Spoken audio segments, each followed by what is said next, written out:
Dear listeners, this channel publishes only full and exclusive audio stories. Please subscribe and like them if you enjoy them. Chapter 1. The storm had not yet arrived, but the sea already knew it was coming. Marlowe Finch stood at the reception desk of Harbour House Inn with the guest book open beneath her hands, and for a long moment she did not turn the page. She only listened. To the waves striking the rocks below the cliff path. To the wind finding its way through a gap in the old windows, thin and constant, like someone breathing just behind her shoulder. To the particular silence of a house built to hold 100 years of strangers, and somehow, still holding all of them.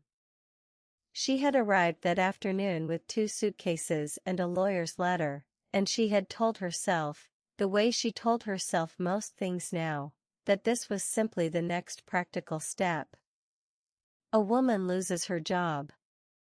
A woman inherits an old house on a cliff from an aunt she barely knew. A woman comes to see what she has been given. She had not expected to feel, within 6 hours of walking through the front door, that the house was waiting for her to ask it something. The guest book was the reason. It sat where it had always sat, according to Bridget, the housekeeper, a leather-bound ledger the size of a large family Bible, its spine cracked pale with age, resting on its own small stand beside the brass bell no one rang anymore. Marlowe had been told, almost proudly, that every guest who had ever stayed at Harbour House Inn had signed that book. Nearly 100 years of names. Retired sea captains and honeymooners and grieving widows and, more than once, according to Bridget, minor royalty who preferred to be forgotten the moment they left. It was meant to be a charming detail. A selling point, almost, for the sort of guests who liked their inns to come with a little history attached. Marlowe had only meant to check the binding. The spine had felt loose beneath her fingers, the leather straining at the seam, and she had opened the book flat against the desk to see how badly the pages had begun to separate from the cover, the way one might check an old family photograph for water damage. That was when she found the page that did not belong. It was perhaps 2/3 of the way through the second volume, tucked between the entries for 1961 and 1962 as though it had always been there, and in every superficial way, it had. But the paper was wrong. Heavier. A slightly warmer shade of cream than the pages surrounding it, the kind of stock that had gone out of common use decades ago. And where every other page in the ledger had been glued into the binding along with its neighbors, this page had been sewn in. Small, careful stitches, done by a practiced hand, holding it fast among pages that had never needed such care. Marlowe had gone still, the way she used to go still in a newsroom when a source said something they had not meant to say. 13 ruled lines. 12 of them filled. She had read guest books before. Every reporter who had ever covered a small town had flipped through one at some point, hunting for a name, a date, a connection. She knew what an ordinary page of signatures looked like. Guests wrote their names the way people always wrote their names when they didn't think anyone would ever look closely, quickly, carelessly, sometimes with a little flourish if they were feeling festive. Some added a note. Lovely stay. Thank you for the blueberry preserves. Never leaving. This page had none of that. 12 names, in 11 different hands, each one written with the same peculiar stiffness. As though every person who had signed it had understood, without being told, that this was not simply a courtesy.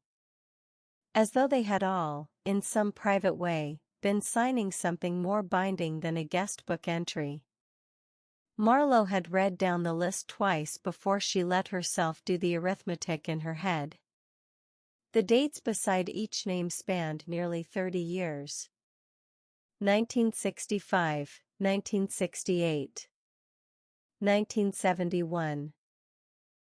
On and on, through decades, all the way to a final entry in 1994, after which the page simply stopped, as though whatever had filled those 13 lines had, at some point, been closed for good.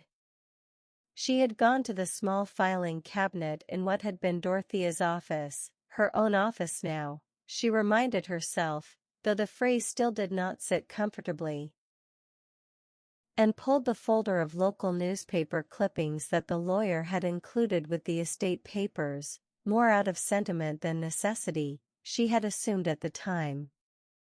She had not expected them to matter. They mattered. 4 of the 12 names on that page appeared, in one form or another, in yellowed clippings no larger than a matchbook. Small items, buried on inside pages, the kind of story a paper ran once and then never again, because there was nothing more to report. A woman last seen leaving a coastal inn. A man who never arrived at his sister's house as planned. No suspects. No evidence of foul play. Case remains open. 12 names. At least 4 disappearances, and Marlowe suspected, from the particular quality of her own unease, that if she looked hard enough, she would find all 12. She had not moved from the reception desk in over an hour. It was there that Bridget found her, just after 6, carrying a tray of coffee things that she set down with the practiced quiet of someone who had spent 30 years learning not to disturb a guest's thoughts. "You'll want to eat something before the weather turns," Bridget said. "The forecast's saying it'll be a bad one tonight." Marlowe did not look up from the page. "Bridget. Come here a moment." Something in her voice must have carried, because Bridget's easy, unhurried manner faltered before she had crossed half the distance to the desk. She was a solid, sensible woman in her 50s, silver-streaked hair pulled back, the kind of face that had clearly spent a lifetime being the calm center of other people's chaos. But when her eyes found the open ledger, when they landed on that page of 13 lines and 12 names, something moved behind them that had nothing to do with calm at all. "Where did you find that?" Bridget said. It was not, quite, a question. It was sewn into the binding. "I was checking the spine." Bridget did not answer right away. She reached out one hand as though to close the book, then stopped herself, her fingers hovering an inch above the page, not quite willing to touch it. "Your aunt didn't like people looking at that page," she said finally. "My aunt is dead, Bridget." It came out harder than Marlowe intended, and she watched it land, watched something flicker across the older woman's face that might have been grief or might have been fear, and might, Marlowe thought, have been both at once. "I know that," Bridget said quietly. "Better than most." "Then tell me what this is." "I don't know what it is." Bridget said it too quickly, and they both heard it. "I've worked in this house since I was 22 years old, Miss Finch. I've dusted every shelf in that library 1,000 times over. And in all that time, your aunt never once let me see that page, and never once explained why." "But you knew it existed." A long pause. Outside, the wind had begun to pick up in earnest, rattling the old glass in its frame, and somewhere below the cliff the first heavy waves of the coming storm struck the rocks with a sound like a door being slammed, over and over, in another room. "I knew there was something in that book she didn't want found," Bridget said at last. "I never asked what. Some things, in a house like this, you learn not to ask." Marlowe looked down at the page again. At the 12 names in 11 hands spanning 30 years. At the one empty line at the bottom, waiting, she thought with a small cold feeling she did not examine too closely, for someone to fill it. "You found it, didn't you?" Bridget said softly, and there was something almost like relief in her voice, as though she had been waiting a long time for someone else to carry this particular weight. "I always wondered if anyone would." Marlowe reached into the folder on the desk and drew out the single piece of paper that had been waiting for her atop the estate documents, in Dorothea Vance's careful, old-fashioned hand, dated only 3 weeks before her death. She had read it a dozen times already since arriving. She read it again now, aloud, because she needed to hear it in the room, with the wind rising and the book open between them and Bridget's face gone pale in the lamplight. "Ask no one about the page." "Then ask everyone." "Do you know what this means?" Marlowe asked. Bridget shook her head slowly. "Your aunt liked her riddles," she said. "She always did. But I'll tell you this much, Miss Finch, and then I think we should both have some coffee, because I don't like the look this conversation has taken on. Whatever that page is, whatever those names mean, your aunt carried it alone for a very long time. I don't think she meant to leave it as a burden. I think she simply ran out of time to decide what else to do with it." Marlowe closed the book, gently, the way one might close the lid on something that had only just begun to wake. They ate in the kitchen rather than the breakfast room, at Bridget's insistence, because the breakfast room's tall windows looked directly out over the water, and on a night like this, Bridget said, it was better not to watch the storm come in too closely. The kitchen was warm and low-ceilinged, smelling of the bread Bridget had left rising that morning and the last of the day's coffee, and for a while neither of them spoke of the ledger at all. They spoke instead of ordinary things. The temperamental boiler, the garden roses that needed cutting back before the frost, the handyman, Otis, who had apparently gone quiet since Dorothea's funeral and kept, Bridget said with a small, careful laugh, to himself, more than usual, which is saying something. It was, Marlowe would think later, the last ordinary conversation she would have in that house for a very long time. They heard the car just before 8 o'clock. It came up the long gravel drive slowly, headlights cutting twin unsteady beams through the rain that had finally begun to fall in earnest, sweeping across the front of the house before the engine cut out entirely. Bridget went still at the counter, a dish towel forgotten in her hands. "We've no one booked in tonight," she said. "Not until the weekend."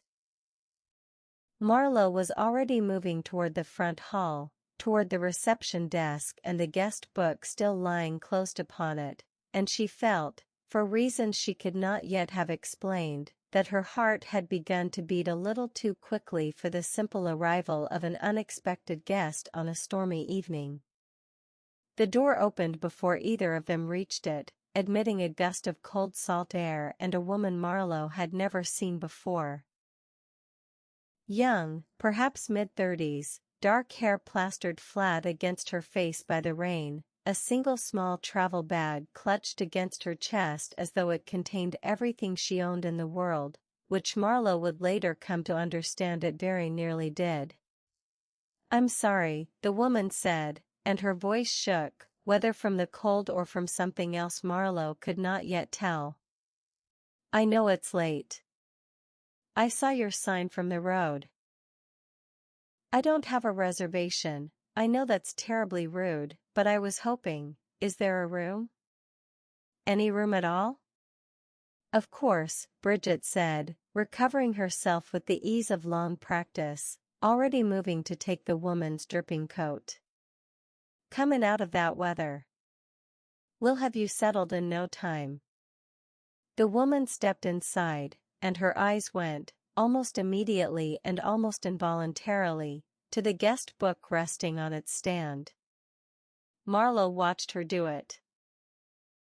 Watched the way the stranger's gaze lingered there for just a moment too long, the way her hand tightened around the strap of her travel bag, the way something in her face closed over, quickly, like a door pulled shut before anyone could see what lay behind it.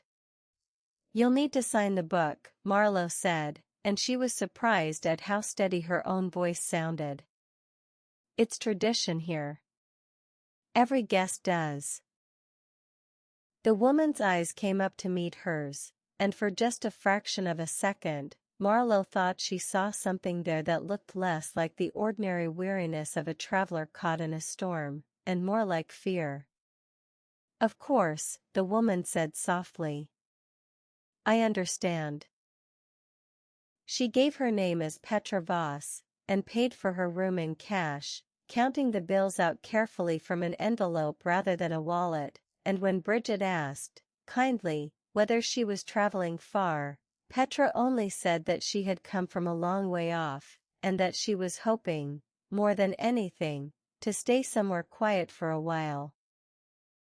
Marlowe turned the guest book to a fresh page, an ordinary page, 3 volumes, and many decades removed from the one she had discovered that afternoon, and watched as Petra Voss took the pen with a hand that was not quite steady, and signed her name.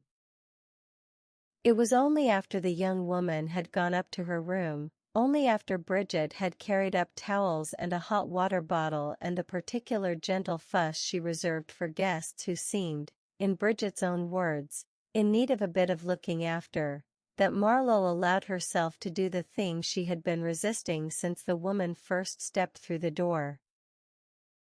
She took Petra Voss's registration card, filled out in the same unsteady hand, and set it beside the driver's license the woman had produced, almost reluctantly, when Bridget had asked for identification as a matter of routine. The signature on the license did not match the signature in the book. Not wildly.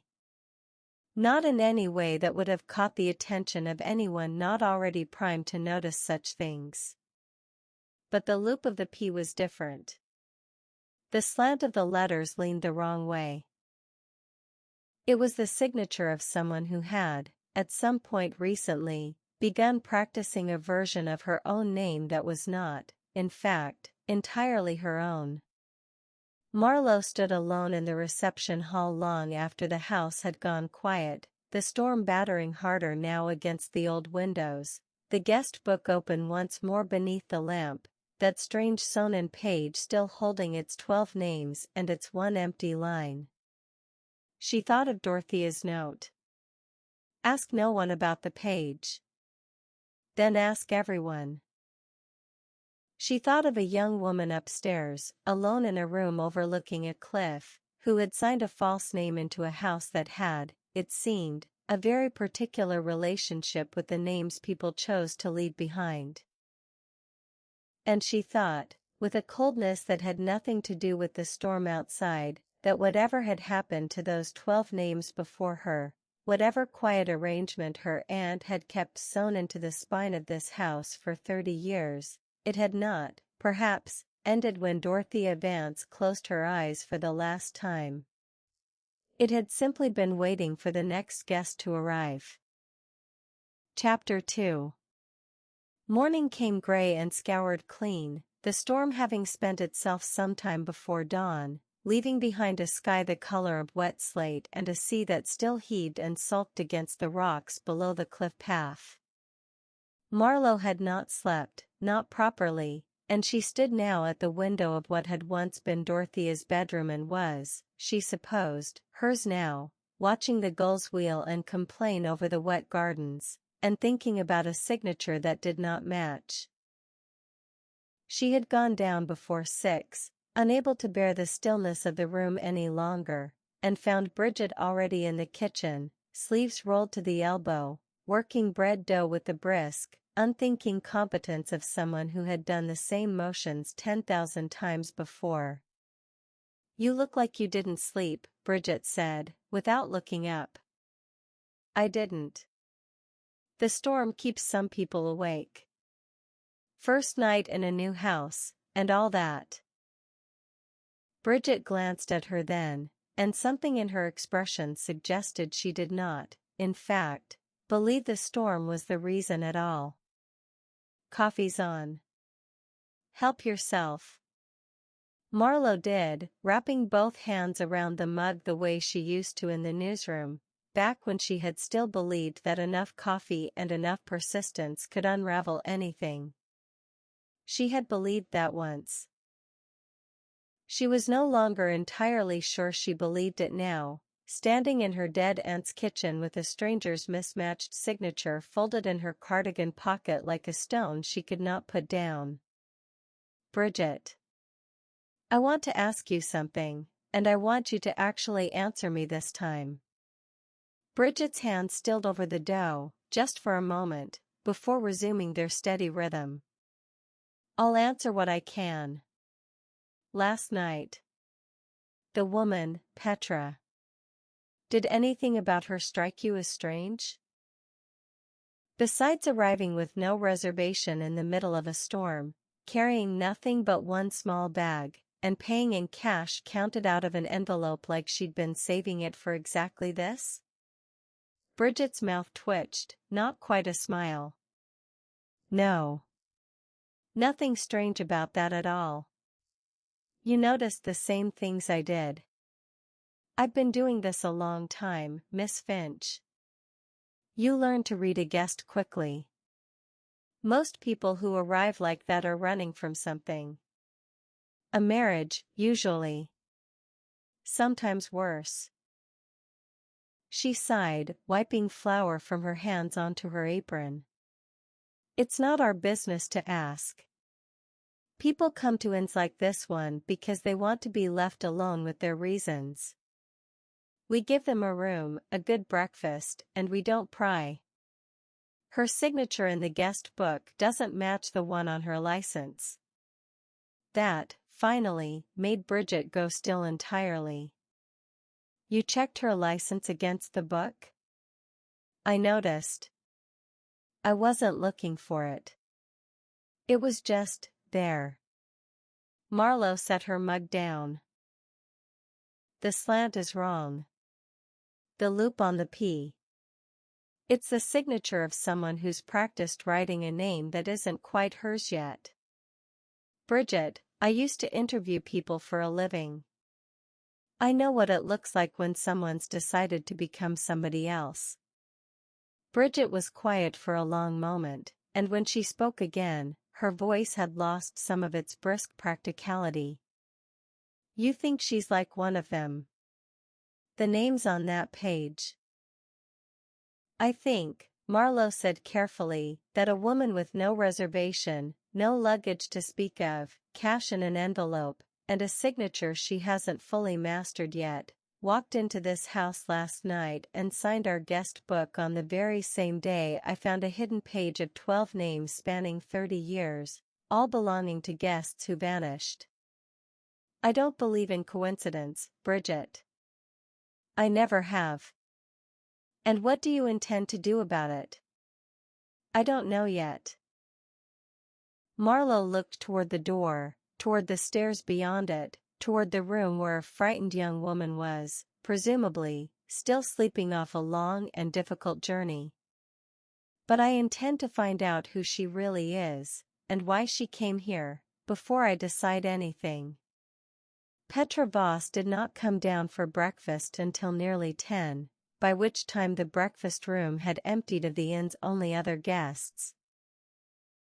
An elderly couple from Bangor who came every autumn, Bridget had explained, to watch the leaves and complain gently about the price of lobster, and Marlowe had positioned herself at the small corner table nearest the window with a pot of tea she had no intention of finishing, ostensibly reviewing the inn's accounts, in truth watching the door. Petra looked better in daylight than she had the night before, though not by much. She had changed into a plain gray sweater and jeans, her dark hair still damp from a shower, and there was a particular carefulness to the way she moved through the room, Marlowe noticed, the way she chose the seat with its back to the wall, facing the door, the way her eyes went first to the windows and lingered there before she allowed herself to sit. It was the posture, Marlowe thought, of someone who had spent a great deal of time recently learning to watch for the moment someone walked in who was not supposed to find her. "Good morning," Marlowe said, rising to bring the coffee pot over herself rather than ringing for Bridget. "I hope you slept, despite the weather." "I did, actually. Better than I expected." Petra offered a small, tired smile. "This place has a way of making you feel safe, I suppose." "Is that strange to say?" "Not at all. It's rather the idea." Marlowe poured the coffee and did not immediately withdraw, and after a moment Petra gestured, almost shyly, to the empty chair across from her. "You're the new owner. Bridget mentioned it, last night." Marlowe Finch. "I inherited the inn from my great-aunt a few months ago. I'm still finding my way around it, if I'm honest." She sat, cradling her own cup. "May I ask how you found us?" "We're rather off the main road." "A sign, like I said."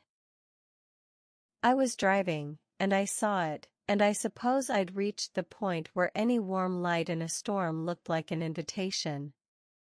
Petra's eyes dropped briefly to the table. "I didn't have anywhere particular in mind. I just needed to stop somewhere that felt far enough away." "Far enough away from what?" The question came out gentler than Marlowe had intended, and for a moment she thought Petra might actually answer it. Something in the young woman's face opened, just slightly, the way a door opens when someone has been standing behind it deciding whether to trust the person on the other side. Then it closed again. "From my life, mostly," Petra said, with a small, unconvincing laugh. "Isn't that everyone's answer, at an inn like this?" "Perhaps."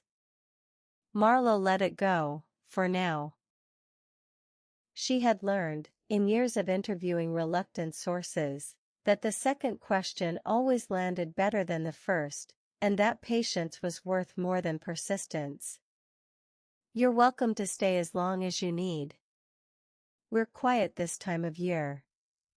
You'll have the run of the place." "How long has your family owned it?" "Nearly 100 years, in one branch or another.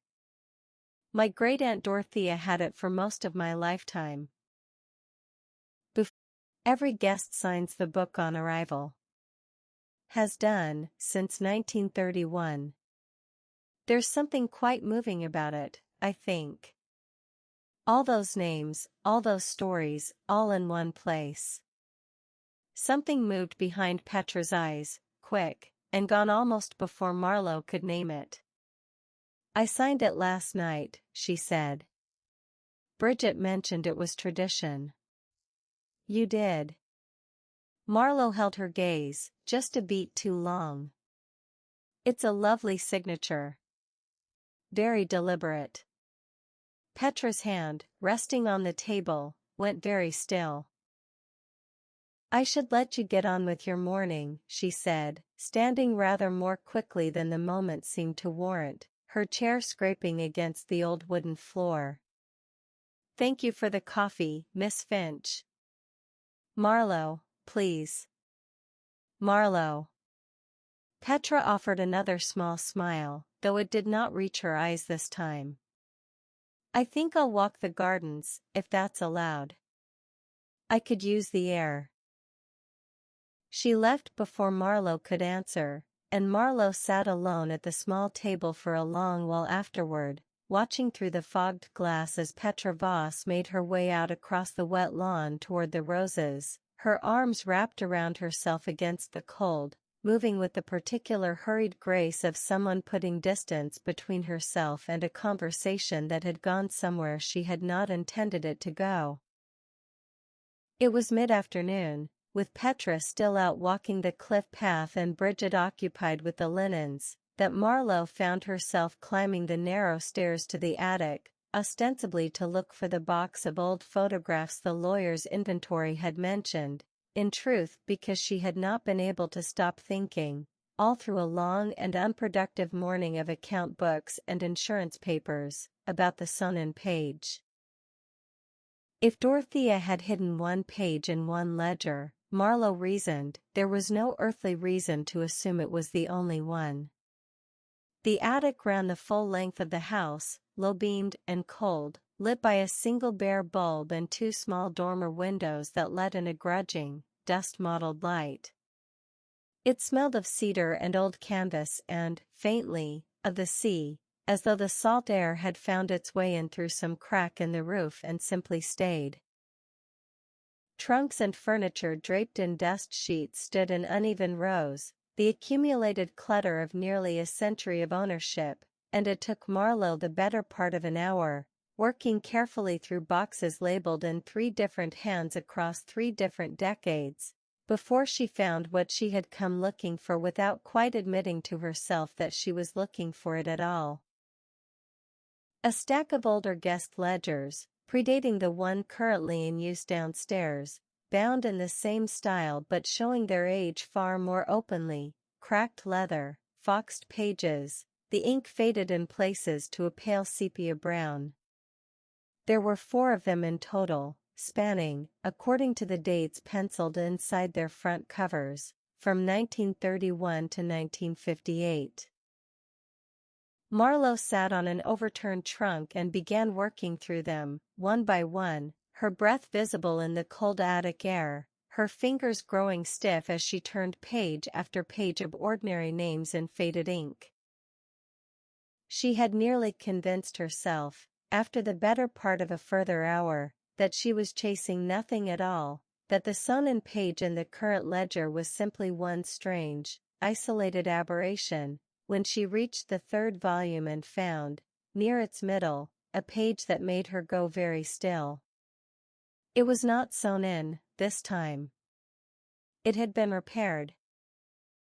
The same technique, she realized after a moment's study, that a bookbinder might use to save a page that had come loose from its neighbors, small careful stitches along the inner margin, the sort of repair one would expect to find in a much-loved, much-handled book. Except that every other page in the ledger, before and after it, was in perfect, unrepaired condition.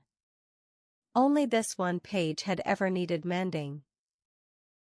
And it had been mended not with glue, as any of the other minor repairs scattered through the ledger's history had been, but with the same fine, deliberate stitching Marlowe had found in the current volume, holding a page of names that did not belong among ordinary guests. She counted the entries. 7 names this time, in a hand she now recognized, from photographs in Dorothea's own desk, as unmistakably Dorothea's, younger, less certain, but the same distinctive slant to the capital letters. The dates ran from 1961 through 1964, a full year before the earliest name on the page she had discovered downstairs. Her hands had gone cold. That had nothing to do with the attic air. This was not one strange page, hidden by accident or eccentricity, sewn once into a book and forgotten. This was a pattern. A deliberate, repeated act, carried out across multiple volumes, across years, each time with the same careful stitching, each time holding a small cluster of names that did not behave like ordinary guests. Marlowe sat very still in the cold attic light, the older ledger open across her knees, and did the arithmetic she had been avoiding since the previous evening. 7 names in this volume. 12 in the one downstairs. 19, at minimum, and she had only searched one of the 4 older ledgers so far. Whatever her great-aunt had built, whatever quiet, careful system had operated beneath the ordinary business of breakfasts and bed linens and blueberry preserves, It had not been the work of a single strange decision made once, in a moment of eccentricity, and then left to gather dust. It had been maintained deliberately, methodically, for years. She heard footsteps on the attic stairs before she heard the voice, and by the time Otis Pruitt's weathered face appeared in the gap of the trapdoor, she had already closed the ledger, some old journalistic instinct closing over her expression like a shutter before he could see what she had found. "Bridget said you'd come up here," Otis said, not quite meeting her eyes. The way Marlowe was beginning to understand was simply his manner rather than anything more sinister. "Storm knocked a shutter loose on the east side. Thought you'd want it seen to before the next one comes through." "Thank you, Otis. That's kind of you." He lingered a moment longer than the message required, his gaze drifting, briefly and unmistakably, to the stack of old ledgers beside her on the trunk, before he seemed to catch himself and looked away. "Your aunt used to come up here sometimes," he said. "Late at night, mostly. I'd see the light under the attic door when I did my rounds." He paused, and something in his weathered face shifted, some old private weight settling there. "Never asked her what she was looking for. Wasn't my place." "Was it yours to know, though?" Marlowe asked, watching him carefully. "You've been here a long time, haven't you, Otis?" "Longer than Bridget, even." "Long enough," he said, and there was something in the flatness of his voice that told her, quite clearly, that the conversation had reached its natural end, at least for today. "I'll see to that shutter." He withdrew down the attic stairs without waiting for her reply, and Marlowe sat alone once more among the old trunks and the fading light, the third ledger still open across her knees, 7 names staring up at her in her grey tant's young, careful hand. Outside, through the small dormer window, she could see the cliff path below, where a lone figure in a grey sweater stood at the edge of the garden wall, looking out at the restless grey sea, her arms wrapped tightly around herself, entirely unaware, Marlowe thought, of how closely she was already being watched, or perhaps not unaware at all. Marlowe closed the ledger, gathered the stack of older volumes into her arms, and started back down toward the house, already composing, in her mind, the questions she intended to ask Bridget the moment she found her alone. Questions about how long Otis had truly worked at Harbor House Inn. Questions about what he had seen, over all those years, on the nights the attic light burned late. And beneath all of it, quiet and cold and impossible to ignore, one question that would not leave her alone as she descended the narrow stairs into the gathering dusk. If her great-aunt had built and rebuilt this pattern across decades, sewing name after name into the spine of an ordinary guest book, careful and deliberate and utterly without explanation, then whatever she had been doing, she had not been doing it once, and she had not been doing it carelessly. She had been doing it on purpose. Again, and again, and again.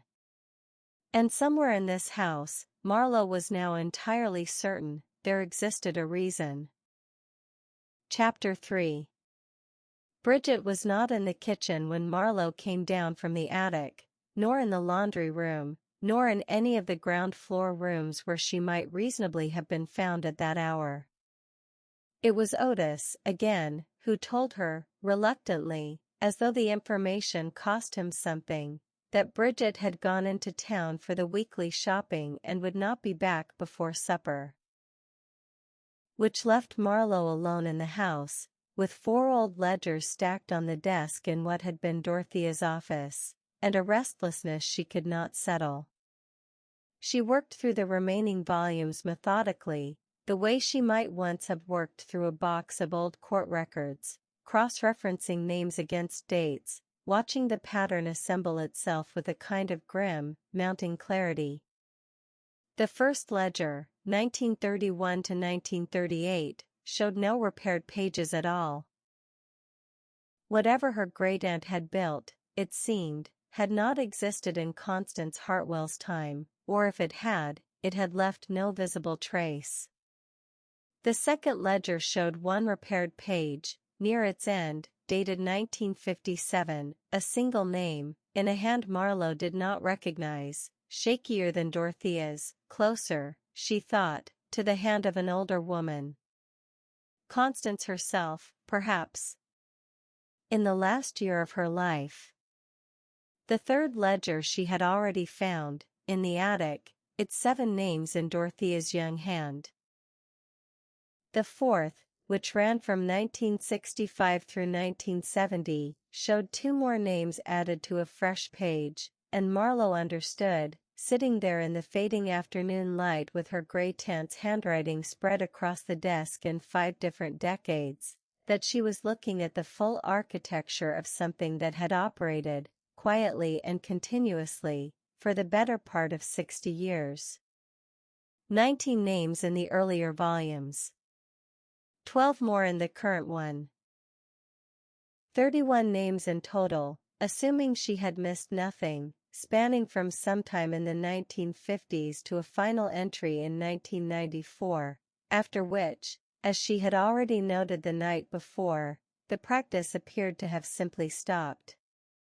She sat back in the old wooden chair, the same chair, she supposed, that Dorothea herself must have sat in for decades, and allowed herself, for the first time since finding the sewn-in page, to feel the full weight of what she was considering. 31 people. Vanished, in whole or in part, from the ordinary record of their lives, each one passing first through this house, each one signing their name to a page that did not behave like an ordinary guest register. It was not the work of a woman running a small, strange side business. It was the scale of something else entirely, an operation, sustained across a lifetime, hidden inside the bones of a bed and breakfast that served blueberry preserves and kept a fire lit in the library on cold evenings. Marlowe thought of the newspaper clippings in the estate folder. For names, for small unsolved disappearances, buried on inside pages of local papers that had run the story once and never again. If 4 out of 31 had left a visible trace in the historical record, she found herself doing an arithmetic she did not want to do, one that suggested the true number might be far larger than 4. She needed more information than an attic full of old ledgers could give her. And she suspected, with the particular instinct she had spent a career trusting, that the information she needed did not live in this house at all. The Gull Point Free Library occupied a squat brick building 3 streets back from the harbor, the kind of small-town library that had clearly not been renovated since sometime in the 1970s, its reading room smelling of radiator heat and old paper and, faintly, of the sea that was never more than a few streets away from anywhere in this town. Marlowe had telephoned ahead, on Bridget's suggestion, and asked for the town's local history and newspaper archive, and had been told, by a voice that sounded pleased rather than surprised by the request, that Priscilla would be delighted to help her. Priscilla Nash turned out to be a small, sharp-eyed woman somewhere in her 60s, with reading glasses pushed up into iron-gray hair and the particular alertness of someone who had spent decades waiting for exactly the right question to be asked of her. "You're the Vance girl," she said, before Marlowe had finished introducing herself. "Dorothea's niece. I heard you'd taken the inn." "Great niece, actually. And yes. I'm sorry for your loss." Dorothea was a complicated woman, but she kept that in beautifully, all those years. Priscilla studied her with an attention that felt, Marlowe thought, less like ordinary small-town curiosity and more like the careful assessment of someone deciding how much to say. "What can I help you find, Miss Finch?" Marlowe had considered, on the drive into town, how much to reveal. She had decided, in the end, on a version of the truth. "I'm trying to understand the history of the inn. There are some records, old guest ledgers, that mention a number of people who stayed there over the years and don't seem to have a clear record of what happened to them afterward. I wondered if you might have local newspaper archives that could help me trace some of them." Something shifted in Priscilla's face, not surprise, Marlowe noted carefully, but something closer to recognition, as though a door she had been standing beside for a long time had finally, unexpectedly, opened. "How many names," Priscilla said quietly, "are we talking about?" "I'm not entirely sure yet.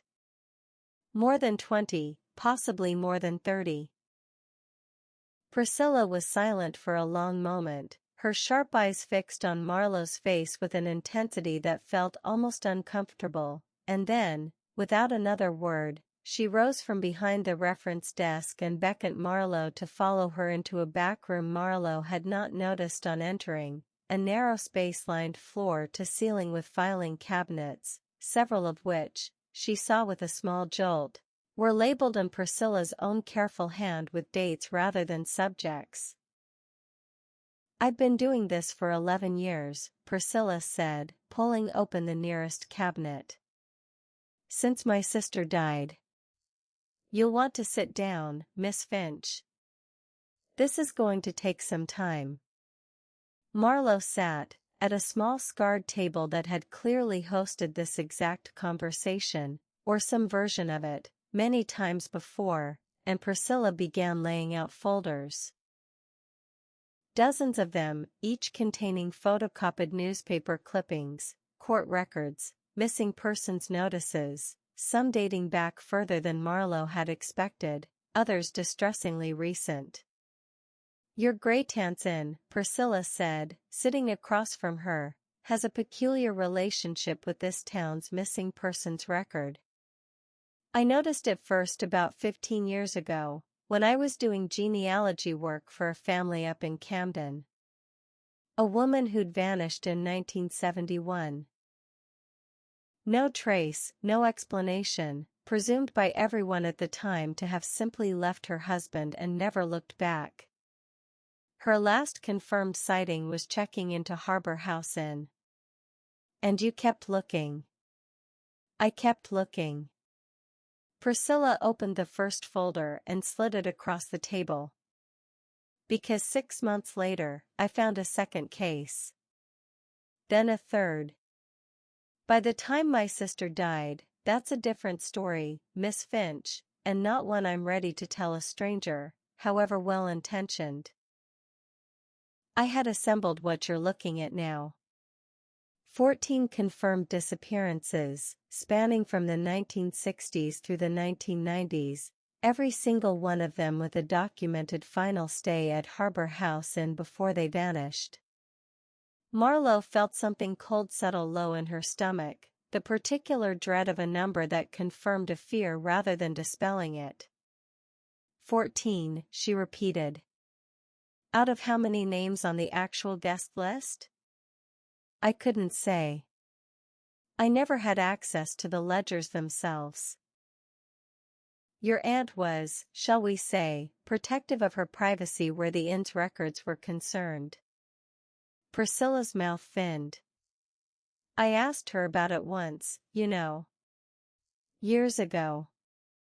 Straight out, over tea, the way you might ask about the weather. I said, 'Dorothea, doesn't it strike you as strange, how many of your guests seem to vanish?' What did she say?"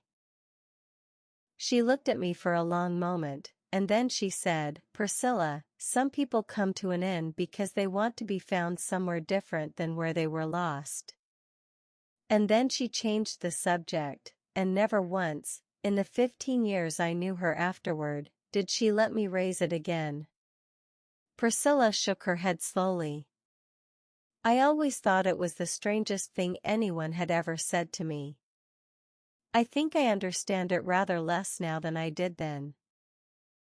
Marlowe worked through the folders for the better part of 2 hours, Priscilla beside her, offering context and cross-references with the ease of someone who had lived inside this material for over a decade.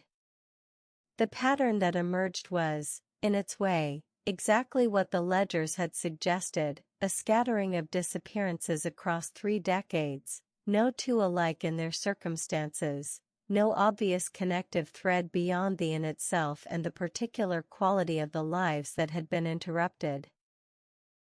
A mill worker in 1965, last seen paying off a substantial debt in cash before vanishing entirely, his creditors apparently never finding him. A young woman in 1968, believed by her family to have fled a religious commune in the White Mountains, never heard from again, though, Marlowe noted with a small, complicated relief, never found dead either. A shipping executive's wife in 1971, whose disappearance the newspapers had treated with a certain unspoken understanding, given what the neighbors had apparently known about her husband's temper. It was the 4th folder that stopped her. 1979, a single clipping, smaller than the others, buried on an inside page beneath an advertisement for a hardware store's autumn sale. Local woman missing following stay at Coastal Inn, the headline read, with a flatness that betrayed how little attention the story had received even at the time. The woman's name was given only as a Mrs. Lang, no first name printed, her age listed as 26, her last known movements traced to a 2-night stay at Harbor House Inn before she simply ceased, according to the brief article, to exist within any record anyone had thought to check. Marlowe read the clipping twice, and something in the particular thinness of the reporting, the absence of any follow-up story, any resolution, any further mention at all, made her feel, for the first time since beginning this investigation, something closer to grief and curiosity. "Do you know what happened to her?" she asked. "This Mrs. Lang?" "No." Priscilla's voice had gone quieter than it had been all afternoon. "I've never been able to find anything more than that one article. No death certificate, no evidence she ever surfaced again anywhere under her own name." She simply stopped, the way the others did. She hesitated. "Except that something about that particular case has always troubled me more than the rest, Miss Finch, though I couldn't tell you exactly why. Call it instinct. I've learned not to ignore mine." Marlowe thought of the 3rd ledger, the one from the attic, and the 7 names written there in her grey young hand, and felt a chill move through her that had nothing to do with the library's inadequate radiator. "I should tell you something else," Priscilla said, after a long moment, folding her hands together on the table with the particular deliberateness of someone about to say a thing she had rehearsed many times in her own head and never once said aloud. "My sister. The reason I began all this, 15 years ago. She very nearly stayed at Harbor House Inn herself, in 1988. She was leaving her husband. A dangerous man, Miss Finch, in ways I won't detail for you now. She had a room booked. She had her bag packed. And at the last moment, she didn't go." "Why not?" "Because your great-aunt telephoned her, the day before, and told her not to come." Priscilla's eyes, when they met Marlowe's, were bright with an old, unresolved pain. "I never knew why. My sister never told me the details of that conversation, only that Dorothea had said, and I remember this because my sister repeated it to me not long before she died herself, not this way. Not through me. Find another road." She never explained what she meant. She never got the chance to. My sister died 8 months later, at her husband's hand, having found no other road at all. The library had gone very quiet around them, the radiator ticking somewhere in the wall, the last gray light of the afternoon fading through the high windows. "I don't tell you this to frighten you, Miss Finch," Priscilla said finally. "I tell you because I think you deserve to know that whatever your great-aunt was doing at that inn, it was not simple, and it was not without cost, and she did not always get it right. 14 people that I know of walked into that house and never walked out of their old lives again. Some of them, I have come to believe, walked into new lives entirely, better ones, safer ones, lives worth the price of vanishing. But not all of them, I think. Not all of them." Marlowe drove back to the inn in the last of the daylight, the folders Priscilla had allowed her to photograph sitting on the passenger seat, the clipping about Mrs. Lang uppermost among them, and she found herself thinking, as the road wound along the darkening coastline, of a young woman with a mismatched signature currently walking the cliff path above Harbour House Inn, alone, having told Marlowe only that she had come from far enough away to feel safe. She thought too of Otis Pruitt, and the light he had described seeing under the attic door, late at night, over decades of quiet service to a woman who had, it now seemed clear, spent much of her life engaged in something far larger and far darker than a simple inn. And she thought, pulling into the long gravel drive as the last light left the sky entirely, of a locked shed she had noticed on her first afternoon at the inn, tucked behind the old carriage house, its door secured with a padlock newer and sturdier than anything else on the property, and of Otis's peculiar reluctance, when she had asked about it in passing, to say anything more than that it held nothing worth troubling over. She parked the car and sat for a moment in the darkness, watching the lit windows of the house ahead of her, warm and welcoming and entirely deceptive, and made a decision she suspected, even as she made it, that she would not be able to take back. Tonight, storm or no storm, she was going to find out what Otis Pruitt kept behind that locked door. Chapter 4. The rain had returned by 9 o'clock, softer than the previous night's storm but steady, drumming against the roof in a rhythm that seemed, to Marlowe's overtired ears, almost deliberately soothing, as though the house itself were trying to lull her into abandoning the plan she had made in the car. She did not abandon it. She waited until Bridget had gone up to her small rooms above the kitchen, until the last light beneath Petra's door had gone dark, until the house had settled into the particular stillness of a building that believed everyone inside it was asleep. Then she took a torch from the reception desk drawer, pulled on her aunt's old waxed jacket from the hooks by the back door, and let herself out into the wet garden. The carriage house stood at the far edge of the property, half swallowed by overgrown hydrangeas that had clearly not been cut back in years, its old stone walls softened with moss.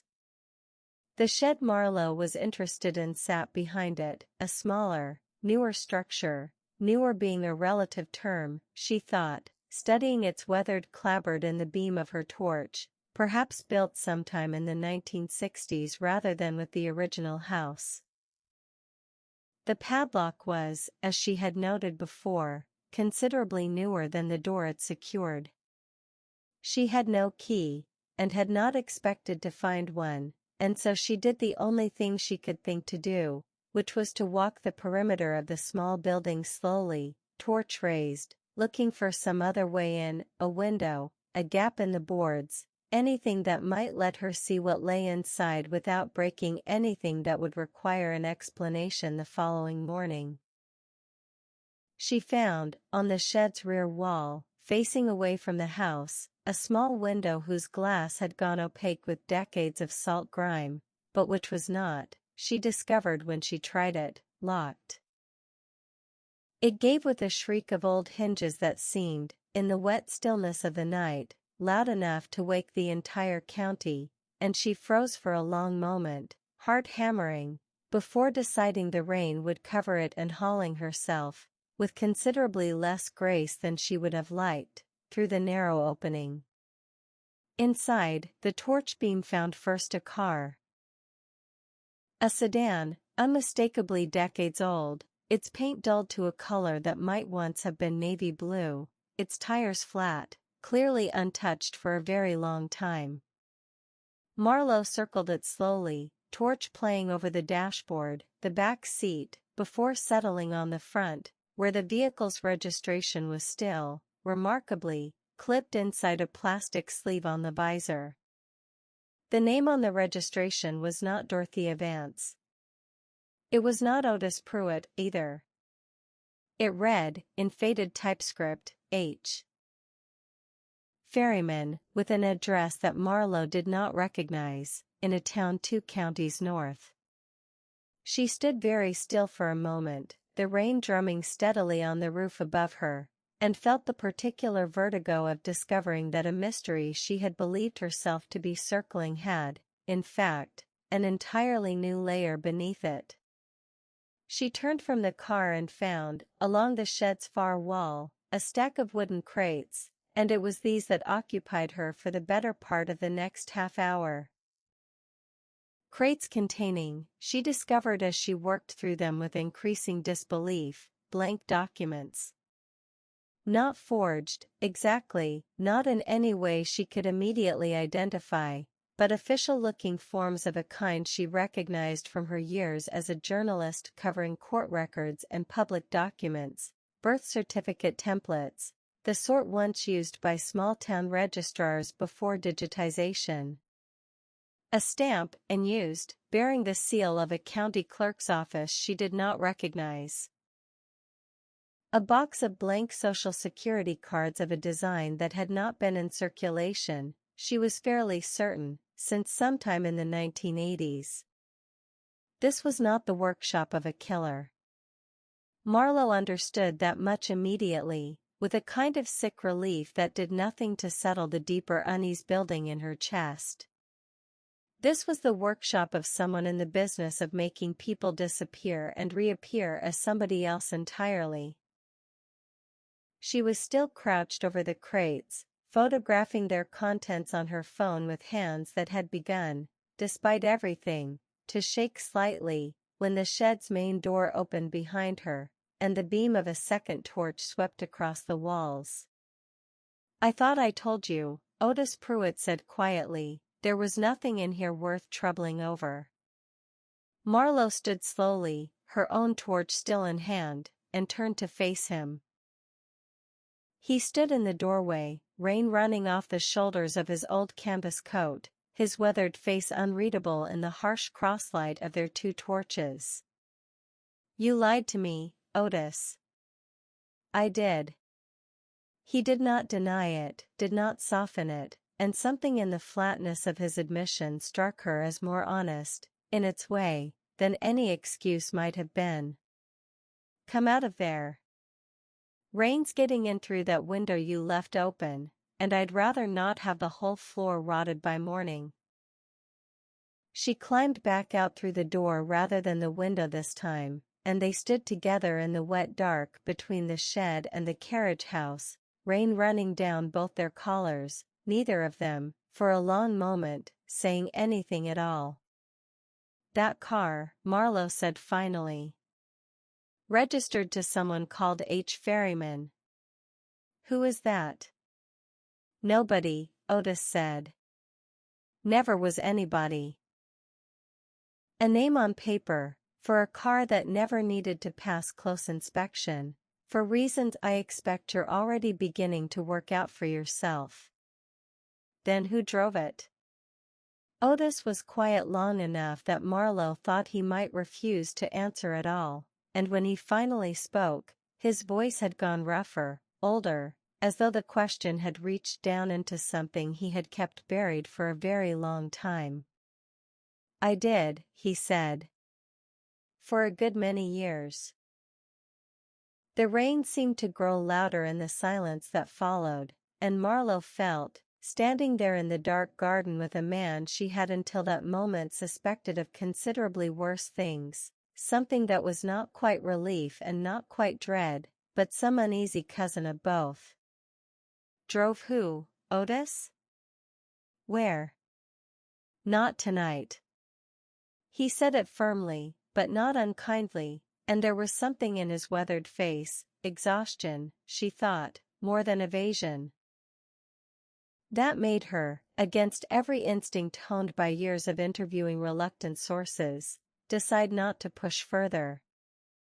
You've had a long day, Miss Finch, and I've had a longer one than you know.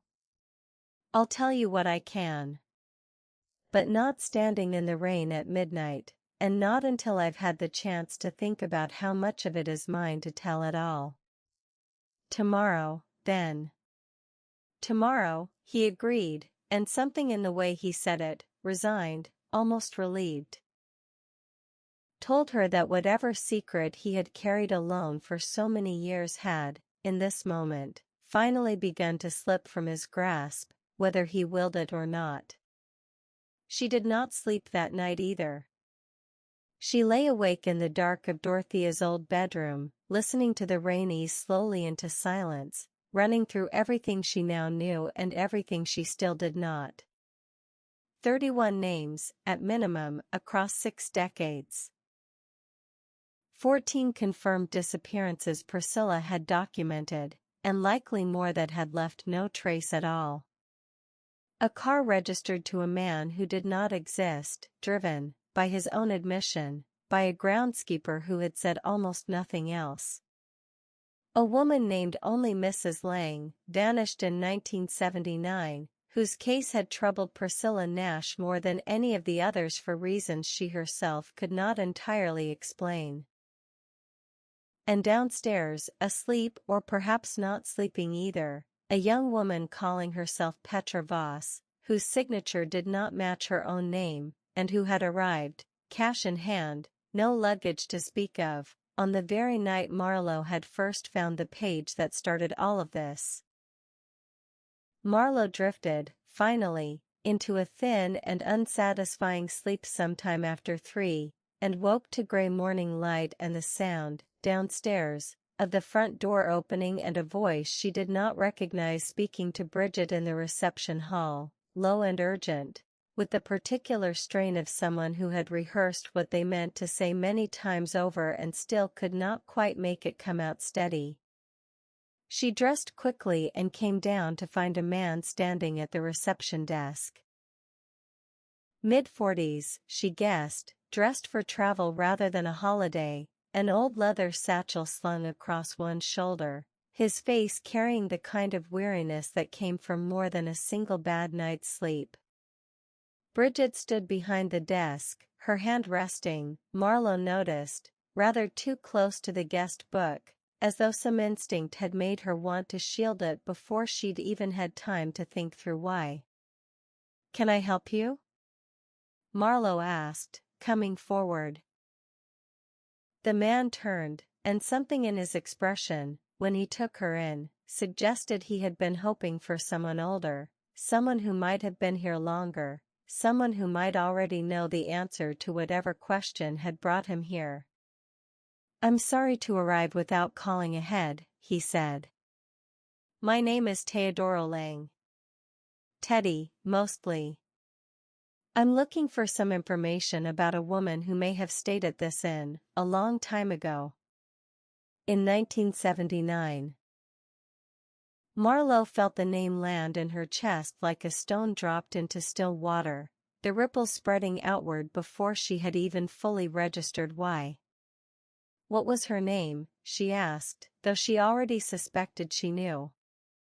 Her name was Lang, he said. Same as mine. She was my mother. He hesitated, and something moved across his tired face that looked, unmistakably, like a wound that had never properly closed. She disappeared when I was 4 years old. I've spent most of my life being told she simply left.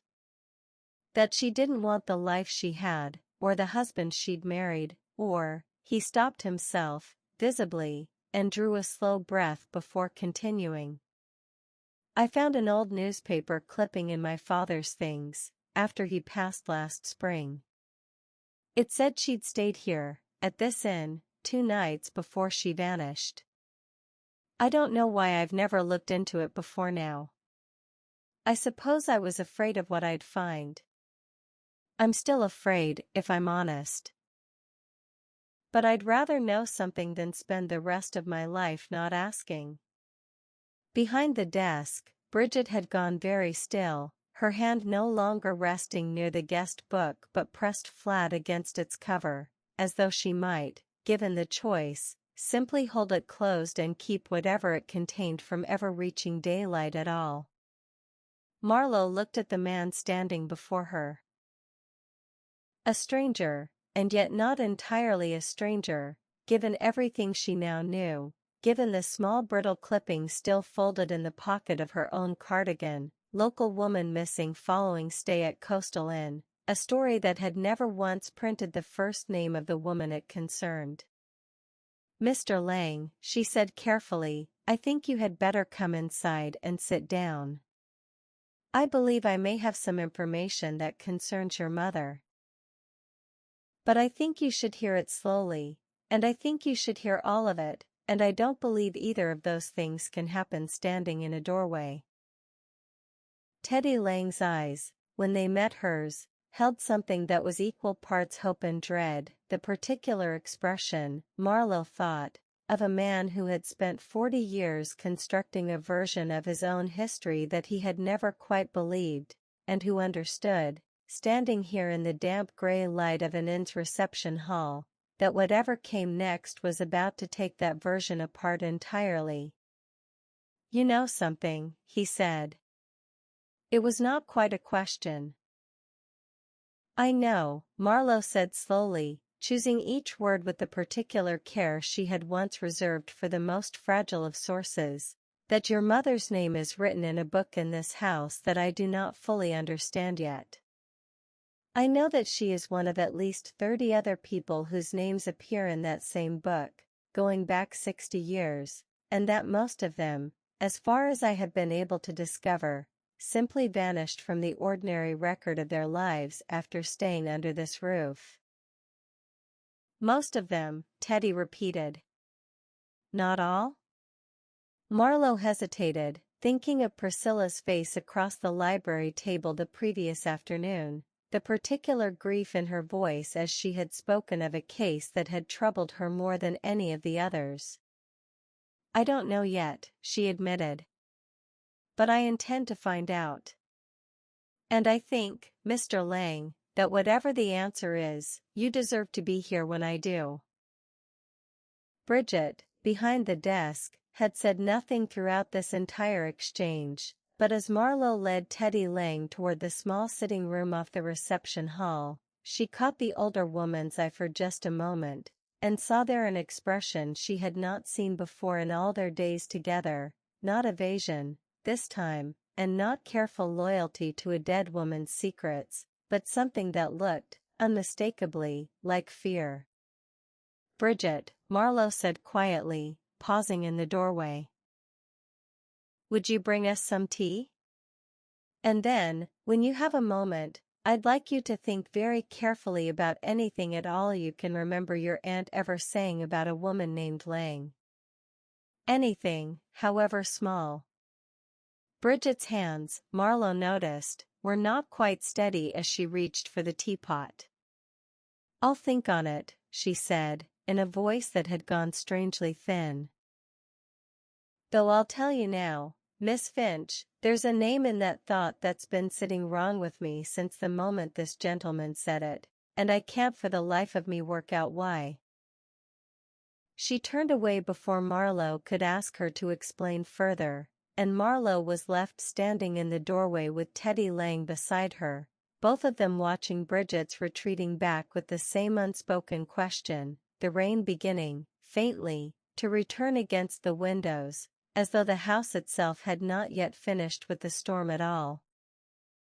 Chapter 5 The sitting room off the reception hall was small and comfortable in the way that only rooms furnished slowly, over decades, by people who had cared more for comfort than fashion, tend to be: a worn Chesterfield sofa the color of weak tea, a low fire already laid by Bridget that morning and now, at Marlowe's request, lit against the returning damp, two deep armchairs angled toward the window that looked out over the rain-blurred garden toward the sea beyond.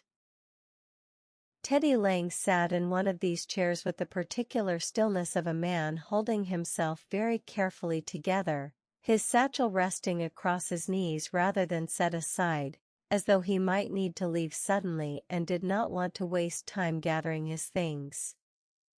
"Tell me what you remember of her," Marlowe said, once Bridget had brought the tea and withdrawn, her hands, Marlowe had noticed, still not entirely steady on the tray. "Your mother. Whatever you have." "I know you were very young. 4 years old." Teddy's voice was quiet, careful, the voice of a man who had told this story to himself so many times in the privacy of his own head that saying it aloud now felt almost like betraying a rehearsal he'd never intended anyone to witness. "I don't remember her leaving. I don't remember a goodbye, or a fight, or any of the things you'd expect to remember if your mother walked out of your life for good. I remember her humming while she did the washing up. I remember she had a way of holding my face in both her hands when she said goodnight, like she was trying to memorize it.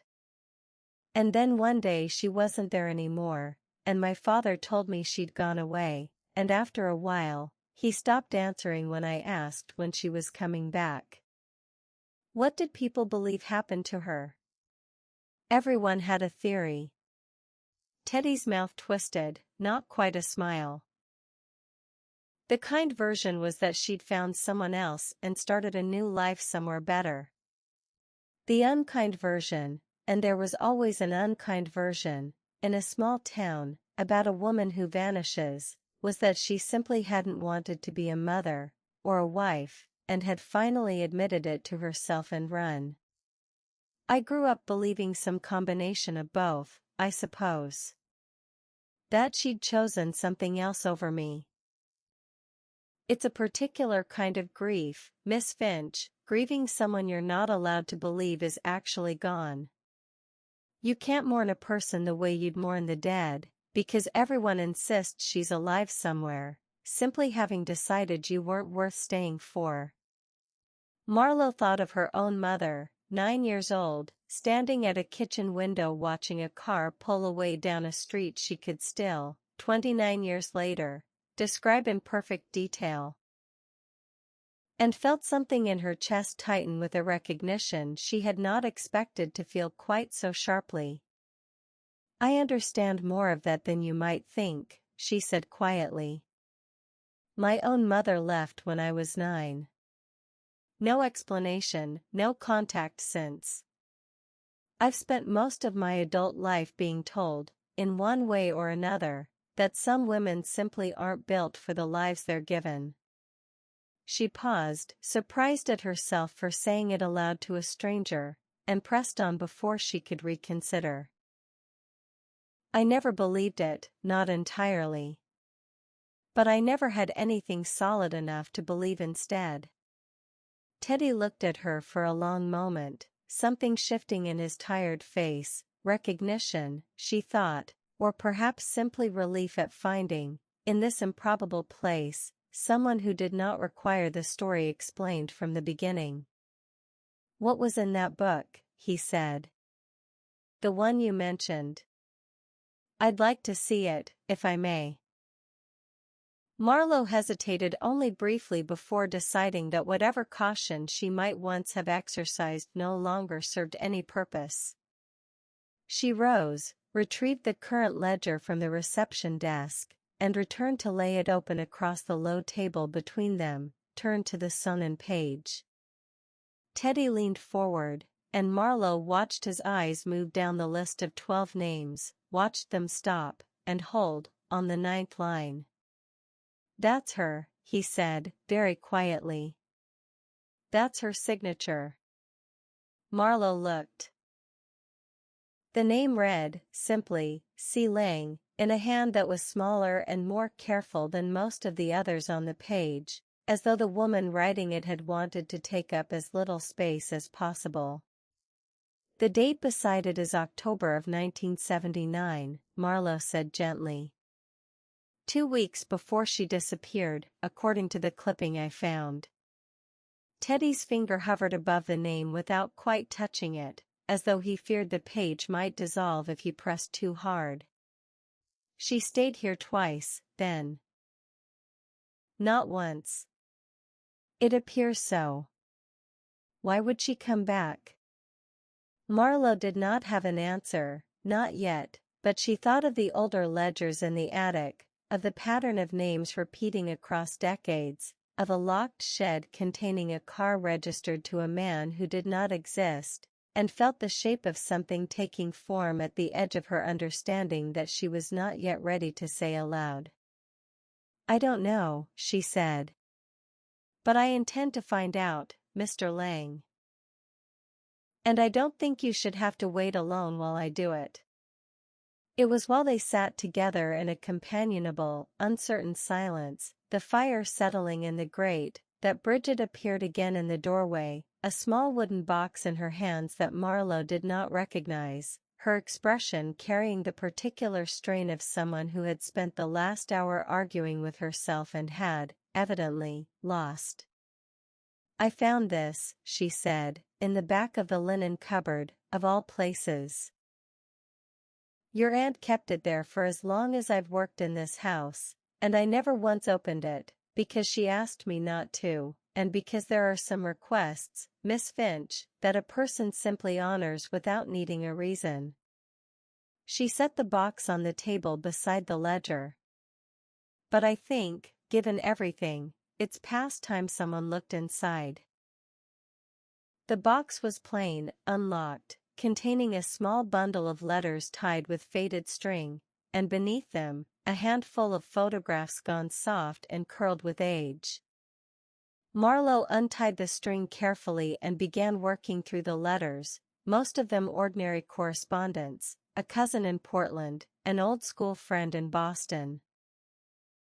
Until she found, near the bottom of the bundle, a letter with no envelope, written in Dorothea's unmistakable hand, addressed to no one, dated October the 14th, 1979. She read it aloud, her voice growing quieter with every line, aware of Teddy Lang going very still beside her. My dear C, it began, and Marlowe glanced up, saw Teddy's face had gone pale, and understood, before she asked, what the pet name likely meant. C, he said hoarsely. My father called her that sometimes. Short for Celeste. Her middle name. Marlowe returned to the letter. My dear C. You asked me once whether it ever became easier, watching people leave their old lives behind and step into new ones I could never fully explain to them in advance. I told you the truth then, and I'll tell you again now, because I think you need to hear it before Thursday. It never becomes easier. It only becomes necessary, which is not the same thing at all, and some days I am not entirely certain I know the difference anymore. You have been braver these past weeks than anyone I have helped in a very long time, and I want you to know, whatever happens after Thursday, that I believe entirely in the life waiting for you and your boy on the other side of it. Come to the house as we discussed. Bring nothing you cannot lose. I will have everything else arranged. Marlowe stopped reading, aware of the fire crackling in the sudden silence, aware of Teddy Lang sitting utterly motionless beside her, his tea gone cold and forgotten on the low table. Thursday, he said finally. What happened on Thursday? Marlowe searched through the remaining papers in the box, but found nothing further with that date, nothing that explained what plan had been arranged, what the other side of it had been meant to look like, or what, precisely, had gone wrong between the writing of that letter and the small unsolved newspaper item Marlowe now carried folded in her cardigan pocket. "I don't know yet," she admitted. "But your mother was planning to leave, Mr. Lang." "Planning it carefully, with my great-aunt's help, and planning to bring you with her." Something in Teddy's carefully held composure finally broke, not into tears, but into a kind of raw, unguarded stillness, his eyes fixed on the letter in Marlowe's hands as though he could, if he stared hard enough, will it to say more than it did. "She wasn't leaving me," he said, very quietly. "She was taking me with her." "It appears so." "Then why didn't she?" His voice cracked, finally, on the last word. "Why did she vanish 2 weeks after this was written, and never come back for me at all?" Marlowe had no answer for him, not yet, and she did not insult him by pretending otherwise. She sat with him in the firelit quiet instead, the rain returning steadily against the windows, and let him hold his grief without trying to close it over too quickly with reassurances she could not yet honestly give. It was Bridget, standing still in the doorway, who broke the silence at last. "There's a car in the drive," she said, her voice carefully neutral in a way that told Marlowe, immediately, that whoever had arrived was not a welcome surprise. "Sheriff Doyle. He doesn't often come out this way unless something's troubling him." Marlowe rose, aware of Teddy Lang gathering himself, folding the raw edges of his grief back beneath a more composed surface with the visible effort of long practice, and went to the front window in time to see a county sheriff's vehicle pulling up beside the gravel turnaround, a solidly built man in his mid-40s climbing out, his hat pulled low against the rain, his expression, even at this distance, unmistakably grim. "Do you know him?" Teddy asked, coming to stand beside her. "Only by name. Bridget mentioned him once or twice." "Sheriff Callum Doyle." Marlowe watched the man approach the front door with the particular deliberate stride of someone who had rehearsed, on the drive over, exactly what he intended to say and was not looking forward to saying it. "Something tells me this isn't a social call." She was right. Sheriff Doyle came into the reception hall shaking rain from his hat, his eyes moving first to Marlowe, then to Teddy Lang standing beside her, then. And this, Marlowe noted carefully, was the moment his expression shifted from professional formality into something harder, to the open ledger still lying on the sitting room table, visible through the doorway, the sewn-in page catching the firelight. "Miss Finch," he said. "I understand you've been asking around town about old missing persons cases. Priscilla Nash, specifically." "I have." "May I ask why?" "Because I found something in this int records that I don't fully understand yet, Sheriff, and I intend to keep asking until I do." Doyle's jaw tightened, and for a moment Marlowe thought he might simply order her to stop, the way she imagined he had come here intending to do.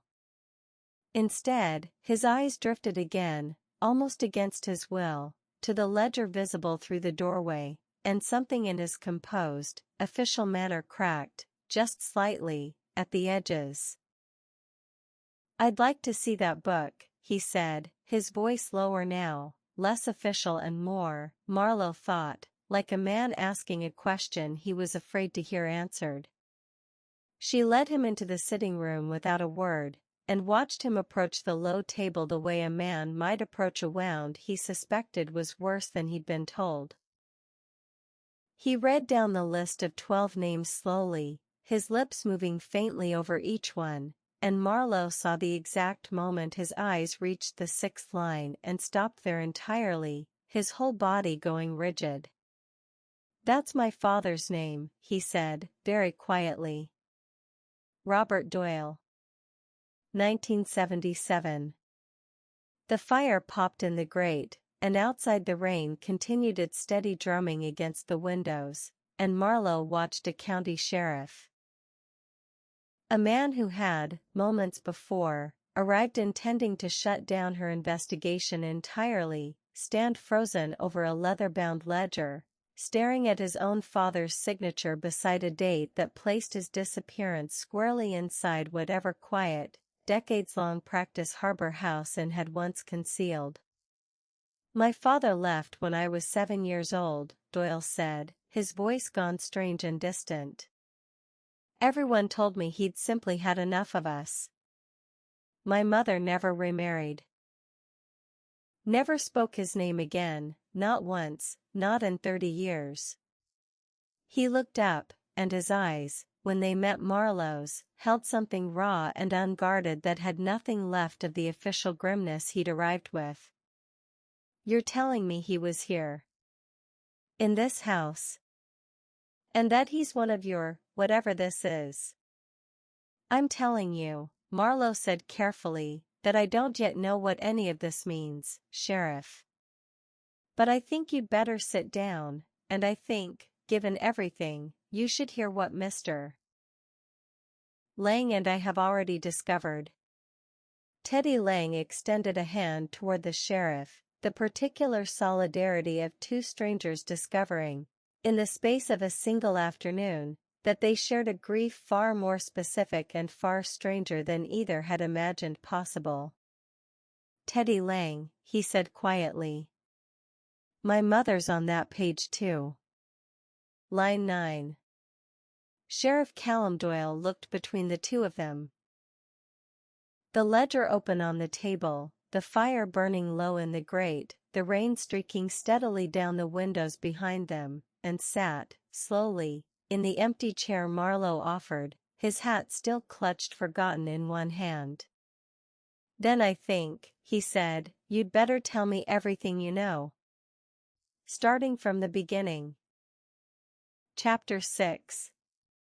Sheriff Callum Doyle sat very still in the firelit sitting room for a long moment after Teddy Lang's words had settled into the silence between them, his hat resting forgotten in his lap, his eyes fixed on the ledger as though it might, if he watched it closely enough, offer some correction to what he had already read there.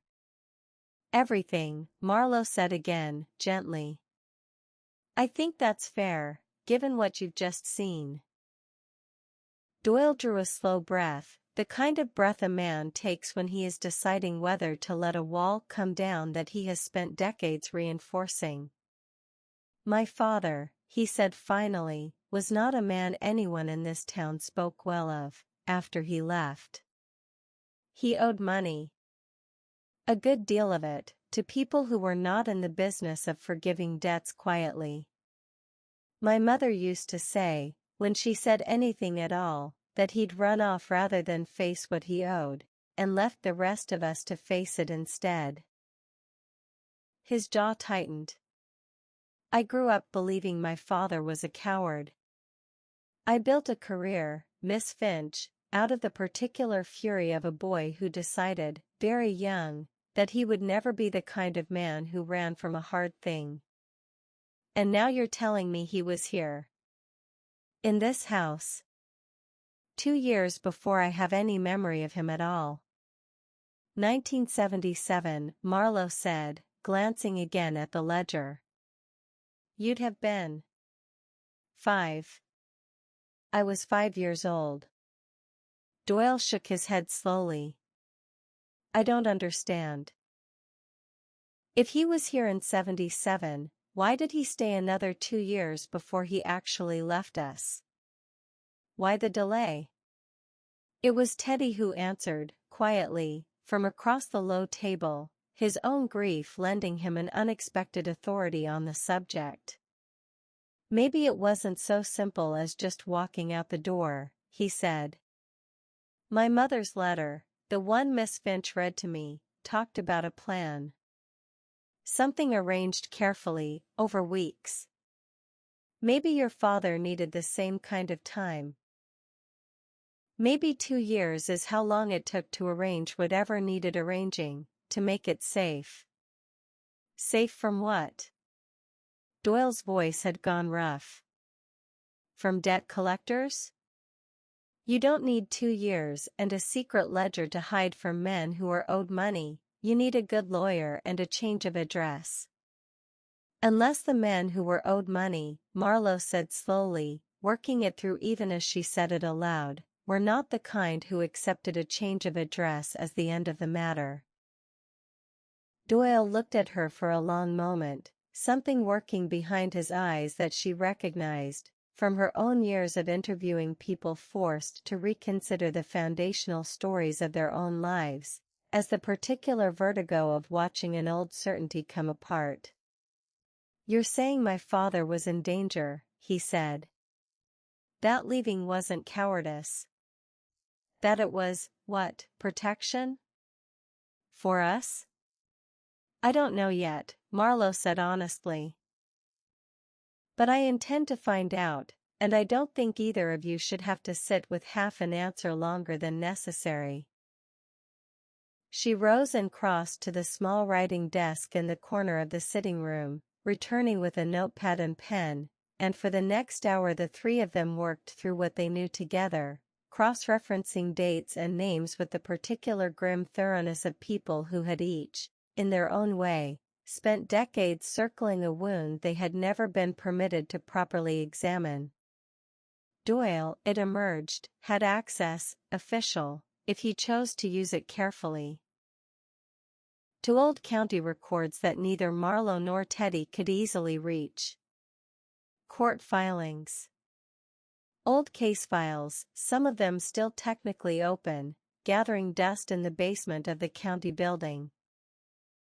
He agreed, with visible reluctance but with an urgency that Marlowe suspected had less to do with his badge than with his own father's name on that page, to pull whatever he could find on both Robert Doyle and Celeste Lang, and to do it quietly, without drawing attention from anyone who might ask why a sitting sheriff was suddenly interested in cases that had gone cold before he'd finished grade school. "I'll need a few days," he said, standing at last, settling his hat back onto his head with the particular care of a man trying to reassemble his composure along with his uniform. "And Miss Finch, I'd ask you not to go stirring things up further with the Nash woman in the meantime. Not because I doubt her research," he added, seeing Marlowe's expression sharpen, "but because if there's something genuinely dangerous underneath all this, the fewer people asking loud questions in a small town, the better, until we understand what we're dealing with." "I'll be careful," Marlowe said, which was not, she was aware even as she said it, quite the same thing as a promise to stop asking. Doyle left as the light was failing, the rain finally beginning to ease into a thin, persistent mist, and Teddy Lang lingered a while longer, until Bridget insisted, in her brisk and unarguable way, that he take a room for the night rather than drive back to wherever he had come from in the dark and the wet. "You'll have the windward room," she told him, already moving toward the stairs with a fresh set of towels gathered from the linen cupboard. "It's quiet, and it looks out over the gardens rather than the water, which I think, tonight, might suit you better." Teddy accepted without argument, and Marlowe watched him climb the stairs after Bridget with the slow, careful tread of a man who had been given, in the space of a single afternoon, both the worst confirmation of his life's oldest grief and the first genuine hope he had ever had of understanding it. She did not go up herself for some time. Instead she sat alone in the sitting room long after the fire had burned down to embers, the ledger still open on the table before her, working back through everything Priscilla Nash had shown her the previous day, cross-referencing the newspaper clippings against the names on all four ledgers, building, page by page, a fuller picture of a pattern that seemed, the more she examined it, to divide itself into two distinct kinds of story. There were names, and they seemed, on close study, to be the majority, that matched a particular shape. A debt.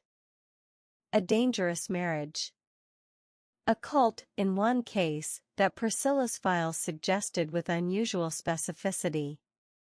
People who vanished from their old lives and never, so far as anyone had ever been able to determine, turned up dead, or hurt, or in any trouble at all. People who had simply, entirely, stopped being who they had been, and were never heard from again under that name.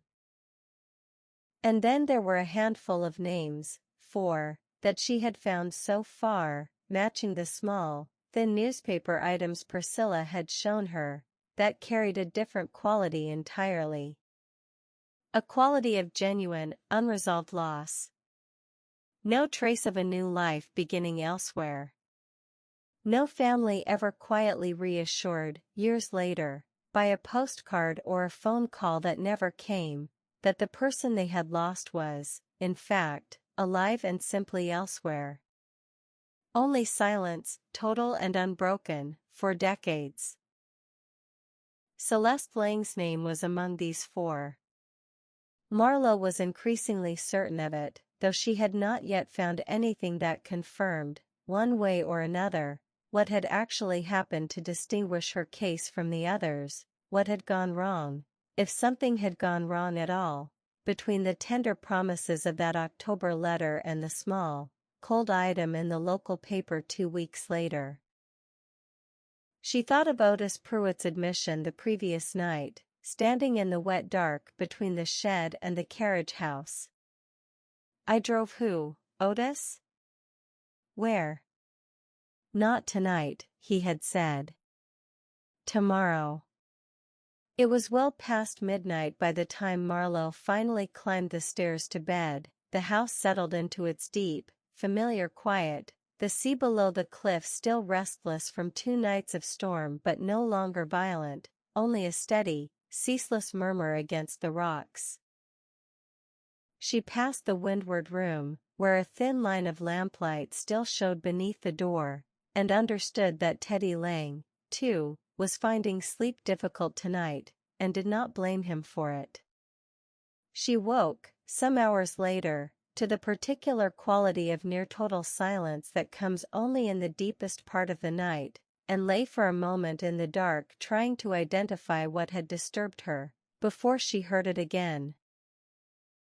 The soft, distinctive crunch of gravel beneath careful footsteps, somewhere below her window, moving with the deliberate slowness of someone trying very hard not to be heard.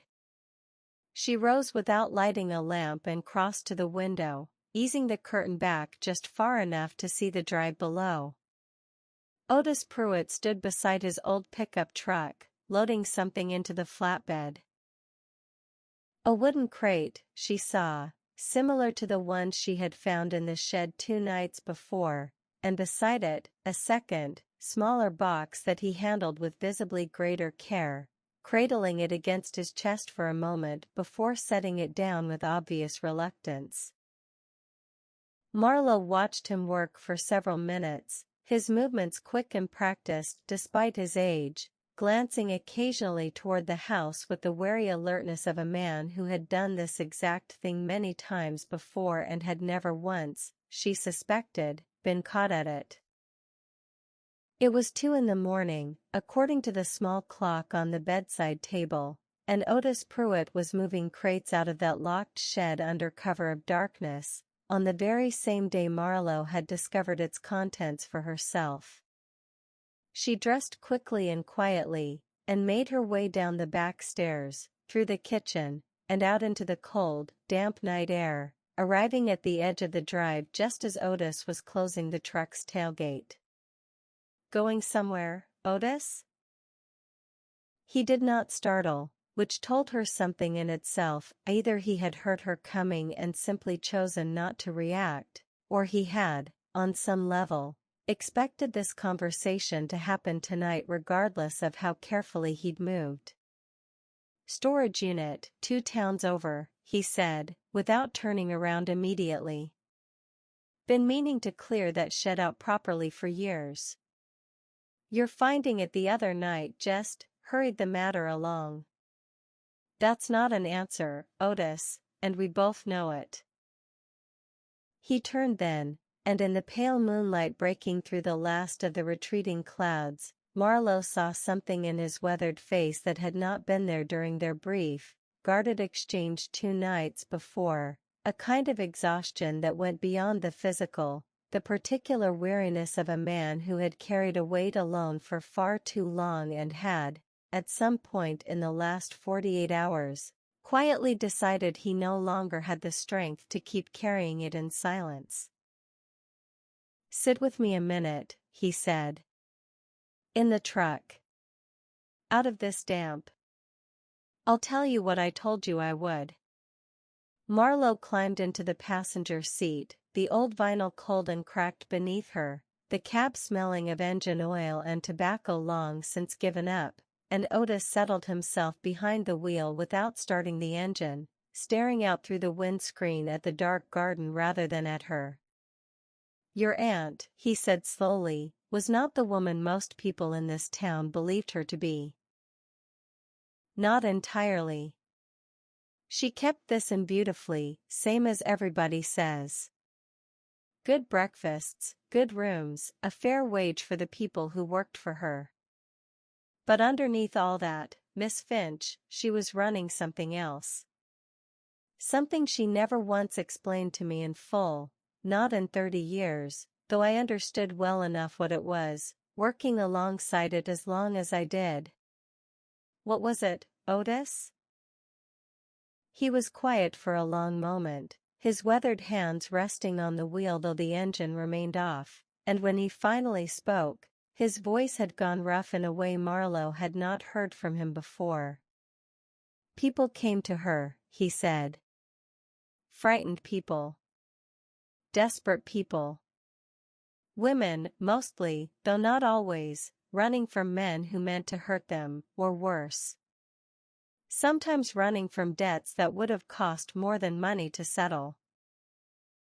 Sometimes running from things I never fully understood myself, and never asked to. And your aunt, God knows why, God knows what it cost her, made it her business to help them disappear. Properly. New names.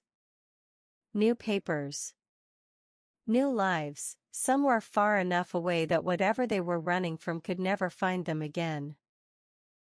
Marlowe sat very still, the pieces she had been assembling for 3 days finally beginning to lock together into a shape she could recognize, even as the shape itself left her breathless with the scale of it. "The car in the shed," she said. "The blank documents." "I drove that car for the better part of 20 years, Otis said. Picked people up from this inn, late at night, sometimes only hours after they'd arrived, and took them to meet a man who could give them a new name and a new history to go with it. Never knew his real name. Your aunt called him the ferryman, and I expect that's the closest to true anybody ever came to calling him anything at all. I'd drive them to him, and then I'd drive them onward, to a bus station or a train platform in some town far enough from here that nobody would think to connect the two places, and I'd leave them there, and I'd never see them again, and I'd never once ask where they were headed or what name they'd be using when they got there. That wasn't my business. My business was making sure nobody watching this inn ever saw where they actually went." "How many, Otis?" "Over the years?" "More than I could count with any confidence," he said quietly. "A good many. Your aunt kept the tally, in that book you found. I never asked to see it, and she never showed me. But I'd guess, from my own memory of the driving alone, somewhere north of 30 souls, over the years I was involved. Might have been more, before my time. Might have been fewer than the ledger suggests, if some of those names were for people your aunt tried to help and couldn't, for one reason or another. I never knew which was which." Marlowe thought of the 4 thin newspaper clippings in Priscilla's files, of Celeste Lang's careful signature on the 9th line of the current page, of the letter that spoke of Thursday and a plan and a boy who was meant to go with his mother into whatever new life had been waiting on the other side of it. "Not everyone made it, did they?" she said quietly. "Not everyone your aunt tried to help actually got away safely." Otis's hands tightened, very slightly, on the wheel. "There was one," he said, and his voice had gone almost to a whisper. "One I've never spoken of to a living soul, not in 45 years, and I don't intend to start tonight, Miss Finch, however much I owe you the truth of everything else. Ask me anything else, and I'll answer it honestly. But not that one. Not yet. I gave your aunt my word a long time ago, and dead or not, I mean to keep it a while longer, until I've had the chance to think through what keeping it is actually protecting anymore. Otis. If someone was hurt, if someone died because of what happened here." "I never said anyone died," Otis said sharply, and then, more quietly, as though the sharpness had cost him something, "I never said that. I said there was one I've never spoken of. That's all I'll give you tonight." He started the engine then, the old motor turning over with a rough, grinding cough, and Marlowe understood that the conversation, for tonight, had reached its end, whatever else remained unsaid between them. "Where are you taking those crates, really?" she asked, as he shifted the truck into gear. "Somewhere safe," he said. "Same as I've always done. There's things in there, Miss Finch, that could hurt people who are alive today and settled into lives they've spent decades building. People who trusted your aunt, and by extension trusted me, to make sure nobody ever traced them back to who they used to be. I'm not moving them to hide anything from you. I'm moving them because I don't yet know what you intend to do with what you've found, and until I do, I'd rather protect 30 living souls than leave their old names lying about for anyone to stumble onto." It was, Marlowe thought, watching the old truck pull slowly away down the gravel drive and out onto the coast road, both the most reasonable thing anyone had said to her in 3 days, and the most frightening. If Otis was telling the truth, and something in his exhausted, unguarded honesty tonight convinced her that he was, at least about this, then somewhere out in the world, right now, there were dozens of people living ordinary lives under names Dorothea Vance had given them, entirely unaware that the woman who had saved them was dead, and that a stranger had begun turning over every stone that had once kept their old lives buried. She walked back toward the house slowly, the sky beginning, faintly, to lighten at its eastern edge, and found herself thinking not of Otis's careful, protective instincts, but of that one name he would not speak of. Someone I've never spoken of to a living soul. Someone your aunt tried to help and couldn't. She thought of Celeste Lang's small, careful signature. Of a letter that promised a new life on the other side of Thursday. Of a newspaper clipping that never printed a first name, and never, in the 45 years since, printed a resolution either. She let herself back in through the kitchen door, moving quietly so as not to wake Bridget or Teddy, and found, to her surprise, that the reception hall was not entirely dark. A single lamp burned low near the front desk, and in its pale light, Marlowe saw that the guest book, which she was entirely certain she had left closed on the sitting room table the night before, now lay open on its stand, turned not to the sewn-in page, but to a fresh entry 2 pages further on, in a hand she did not recognize. She crossed the hall quickly and bent over the book, her pulse quickening. A single new name had been added, dated that very day, in a bold, unfamiliar hand, Warren Salas. Beside it, in the space reserved for room assignment, someone. Bridget, presumably, working the early desk shift before dawn while Marlowe slept, had written, in her own neat hand, "Cormorant Room." Marlowe felt a small, cold chill move through her, entirely disproportionate, she told herself, to the ordinary fact of a new guest's arrival. And yet, the Cormorant Room, she knew from her first days walking the house with Bridget, was the room directly across the hall from the one currently occupied by Petra Voss. She stood alone in the quiet reception hall as the first gray light of dawn began to touch the windows, staring down at a stranger's name in a stranger's hand, and felt, with an instinct she had learned, over the last 3 days, not to dismiss, that whoever Warren Salis truly was, his arrival at Harbor House and on this particular morning was very unlikely to be a coincidence at all. Chapter 7. Marlowe did not sleep again that morning, though she tried, lying atop the counterpane in her clothes for perhaps an hour before giving up entirely and going down to the kitchen, where she found Bridget already at work, though considerably later than her usual hour, dark circles beneath her eyes suggesting she, too, had passed a difficult night. "You saw the book," Bridget said, without turning from the stove. It was not a question. "I saw it." "Warren Salis." "You put him in the Cormorant Room." "He telephoned yesterday evening, while you were with the sheriff and Mr. Lang. Asked for a room with a good view of the water, said he was here for the birdwatching." Bridget's mouth thinned. "I didn't think anything of it at the time. We get birdwatchers through here every autumn, migration season and all that. It was only after I'd hung up the telephone that it struck me odd, him wanting that particular room." "Why odd?" "Because he asked for it by name, Miss Finch. Not a room with a water view, mind, the Cormorant Room specifically, as though he already knew the house well enough to know which rooms overlooked which parts of the property." Bridget set down the spoon she had been using and turned to face Marlowe fully, her expression troubled in a way that went beyond ordinary professional caution. "The Cormorant looks out over the side garden and the cliff path both.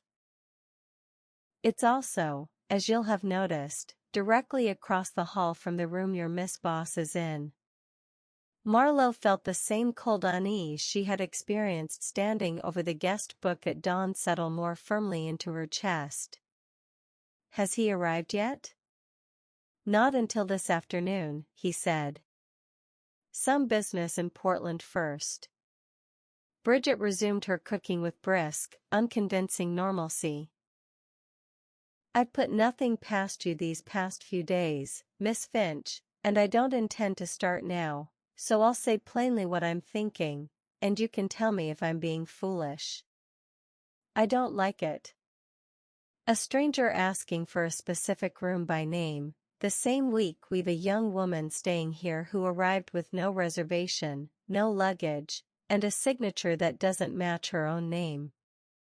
It feels of a piece with everything else that's been surfacing in this house since you found that page." "It does," Marlowe agreed. "I don't think you're being foolish at all." She found Otis in the garden an hour later, cutting back the last of the storm-battered roses with the methodical, unhurried care of a man who had clearly not slept much better than she had, his weathered face drawn and pale in the thin morning light. "I've been thinking on what you asked me last night," he said, before she had even fully approached. "About how many, over the years. And I've decided, after a great deal of turning it over, that you deserve more than I gave you." "Not all of it." "Not yet. But more." He set down his shears and gestured toward the low garden bench, the one facing the sea that bore a small brass plate reading, "To those who found their way," and Marlowe sat beside him, aware of the gulls wheeling overhead, the sea below still restless from 2 nights of storm. Your aunt began this work, Otis said, long before I ever came to work here. I only learned the shape of it myself, piece by piece, over years of doing what she asked without always understanding why. But I've had time enough, since, to put the fuller picture together, and I think it's owed to you now, given how much you've already found on your own. I'm listening. It started with Constance Hartwell, Otis said. Your aunt's own great-aunt, the woman who built the inn up from nothing after her father was lost at sea. I never knew Constance myself. She'd been dead near 20 years before I ever set foot on this property, but your aunt spoke of her often enough, in the early years, before she stopped speaking of any of it at all. Constance took in women other people wouldn't. Divorced women, in a time when divorce still carried a stain nobody today would understand the weight of. Grieving women with nowhere else to go. And somewhere in all that quiet charity, she took in a young relation of her own, your aunt, Dorothea. Who'd fled an engagement in Boston that was, by every account I ever heard, considerably more dangerous than an ordinary broken heart. Dorothea herself was one of them, Marlowe said slowly. Before she ever ran this inn. She was the one who needed help first. That's my understanding, yes. And I believe, though your aunt never said this to me in so many words, only in the way she spoke when she thought no one was truly listening, that everything she built afterward, every name in that book, every soul I ever drove away from this property in the dead of night, was her way of repaying what Constance had once done for her. She used to say, more than once, in her cups, late at night, that a debt like that never gets paid off, it only gets passed forward. Marlowe thought of the older ledgers in the attic. The first showing no repaired pages at all, the second bearing a single name in a shakier, older hand, and understood, with a small ache of recognition, that she had likely been looking at Constance's own single act of quiet rescue, the one that had, decades later, grown into something far larger and far more deliberate under Dorothea's careful stewardship. How did it work, Otis? The actual mechanics of it. I need to understand, if I'm to make sense of everything else. Otis was quiet for a long moment, watching the gulls turn over the gray water, and when he spoke again, his voice had settled into the flat, careful cadence of a man reciting something he had turned over in his own mind so many times that the telling of it had worn smooth, like a stone handled for years. People found their way here in all manner of ways, he said. Word of mouth, mostly, in the early years. A woman helped by your aunt would, sometimes, years later, find some way to pass word to another woman in trouble, careful and quiet, the way such things travel among people who understand the danger of being overheard. Later, there was the ferryman, as your aunt called him, a man who could make new papers, new names, new histories solid enough to survive a background check, and I expect it was through his own network, whatever that was, that some of the later guests found their way to us. And once they arrived? They'd stay a night, sometimes two, same as any ordinary guest, so as not to draw suspicion. Your aunt would talk with them privately. I was never present for those conversations, and never asked to be, and if she judged the danger real, and the person ready, she'd have them sign that page. Not the ordinary book. The other one. I understood, though she never explained it outright, that the signing was meant as a kind of consent, a final marking of the name they were about to leave behind, and also, I think, a private record for her own peace of mind, so that if anyone ever needed reaching again in an emergency, there'd be some thread back to who they'd once been. And then you drove them. Then I drove them, Otis confirmed. Usually that same night, or the next, depending on how urgent the danger seemed. To meet the ferryman, first, wherever he'd arranged to be that particular week, he moved around, never met anyone in the same place twice that I ever saw, and then onward, to whatever bus or train would carry them furthest from anyone likely to come looking.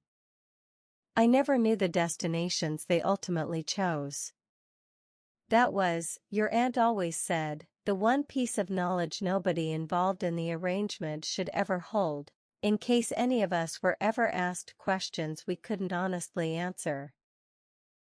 Marlowe sat with this for a long moment, the sea wind cold against her face, trying to reconcile the picture forming in her mind, decades of quiet, careful rescue, and in that had, beneath its ordinary hospitality, functioned as a lifeline for dozens of desperate people, with the dread that had gripped her since first finding that sewn-in page, the assumption, unexamined until this moment, that she had stumbled onto evidence of murder. "Otis," she said slowly, "I need to ask you something plainly, and I need you to answer just as plainly. Were any of those 30-odd names, were any of them harmed? Killed? Is that what this has all been building toward?" Otis turned to look at her directly for the first time since they had sat down, and something in his weathered face, old grief, she thought, carefully contained but not, any longer, entirely hidden, answered her before he spoke a single word. "Most of them," he said, "are alive today, Miss Finch. Living lives your aunt gave them the chance to build, under names I never learned and never will. That much I can tell you with a clear conscience, because I drove enough of them myself to know it in my bones. Whatever else this house has been, it has not, in the main, been a place where people came to harm. It has been, more often than not, a place where people came to survive. But not all of them." Otis's jaw tightened, and for a long moment Marlowe thought he might retreat again into the same careful silence he had maintained the night before, standing beside his truck in the dark. Then, slowly, he shook his head. "Not all of them," he agreed, so quietly the sea wind nearly carried the words away entirely. "There is one name on that page, Miss Finch, that I have never been able to reconcile with the rest of what I've just told you. One name I drove nowhere at all, because there was nowhere left to drive her by the time your aunt came to me that night, and asked for help she had never once asked me for before or since." Marlowe's breath caught, the sea and the gulls and the cold morning air all receding for a moment into a kind of ringing silence. "Celeste Lang," she said.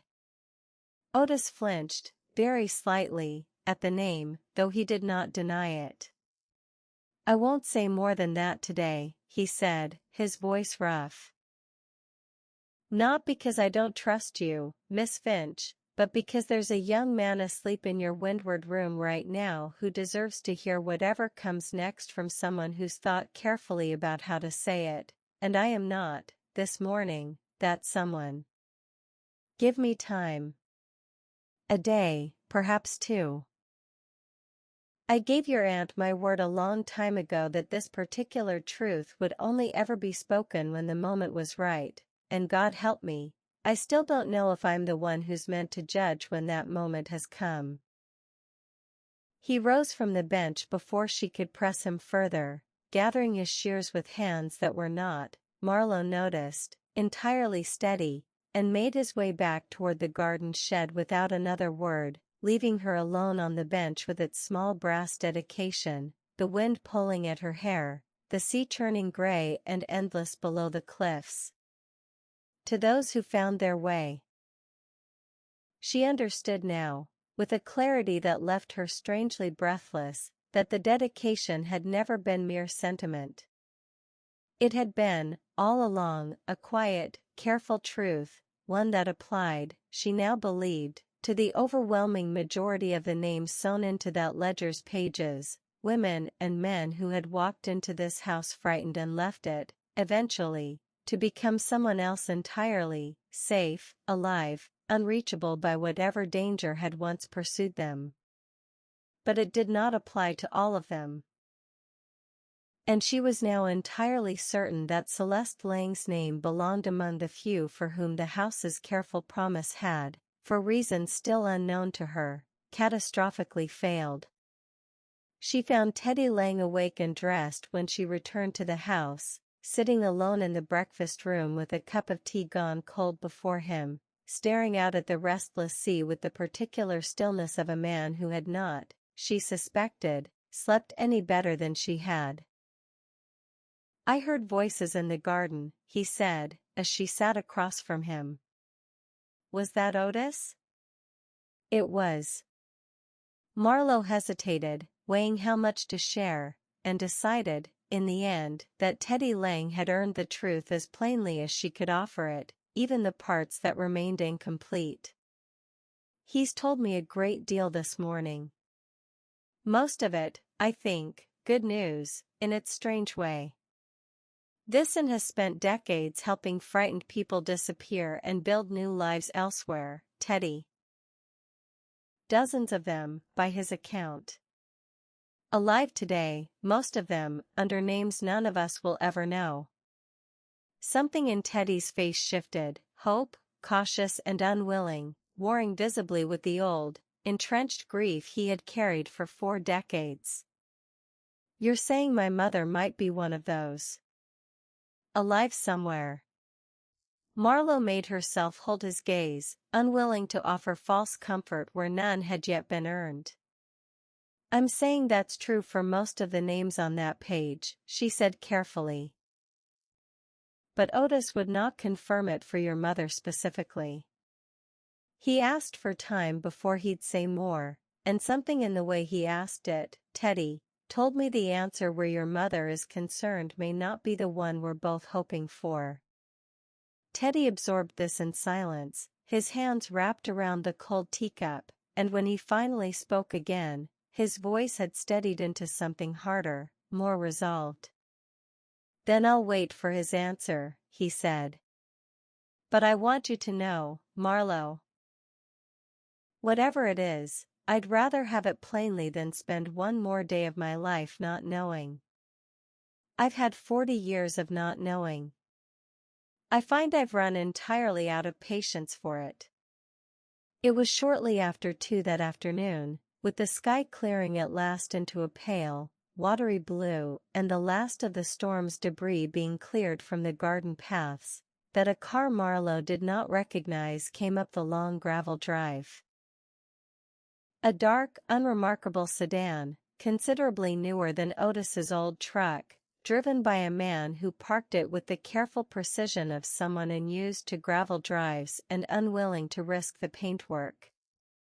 Marlowe watched from the reception hall window as he climbed out, tall, well-dressed for what he had described as a birdwatching holiday, a pair of expensive binoculars slung around his neck that looked, she thought, rather too clean and new for a man claiming a lifelong passion for the hobby.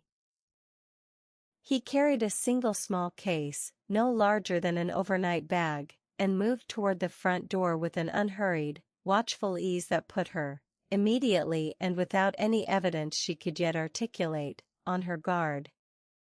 "Mr. Salis," Bridget said, coming forward from behind the reception desk with her usual practiced warmth, though Marlowe noticed a certain stiffness in her manner that had not been there for any other guest. "We've got you in the Cormorant room, as requested. Lovely water views, and the cliff path just below, if you're hoping to spot anything interesting this time of year." "Perfect," the man said, his voice pleasant, unremarkable, the sort of voice that gave nothing away at all.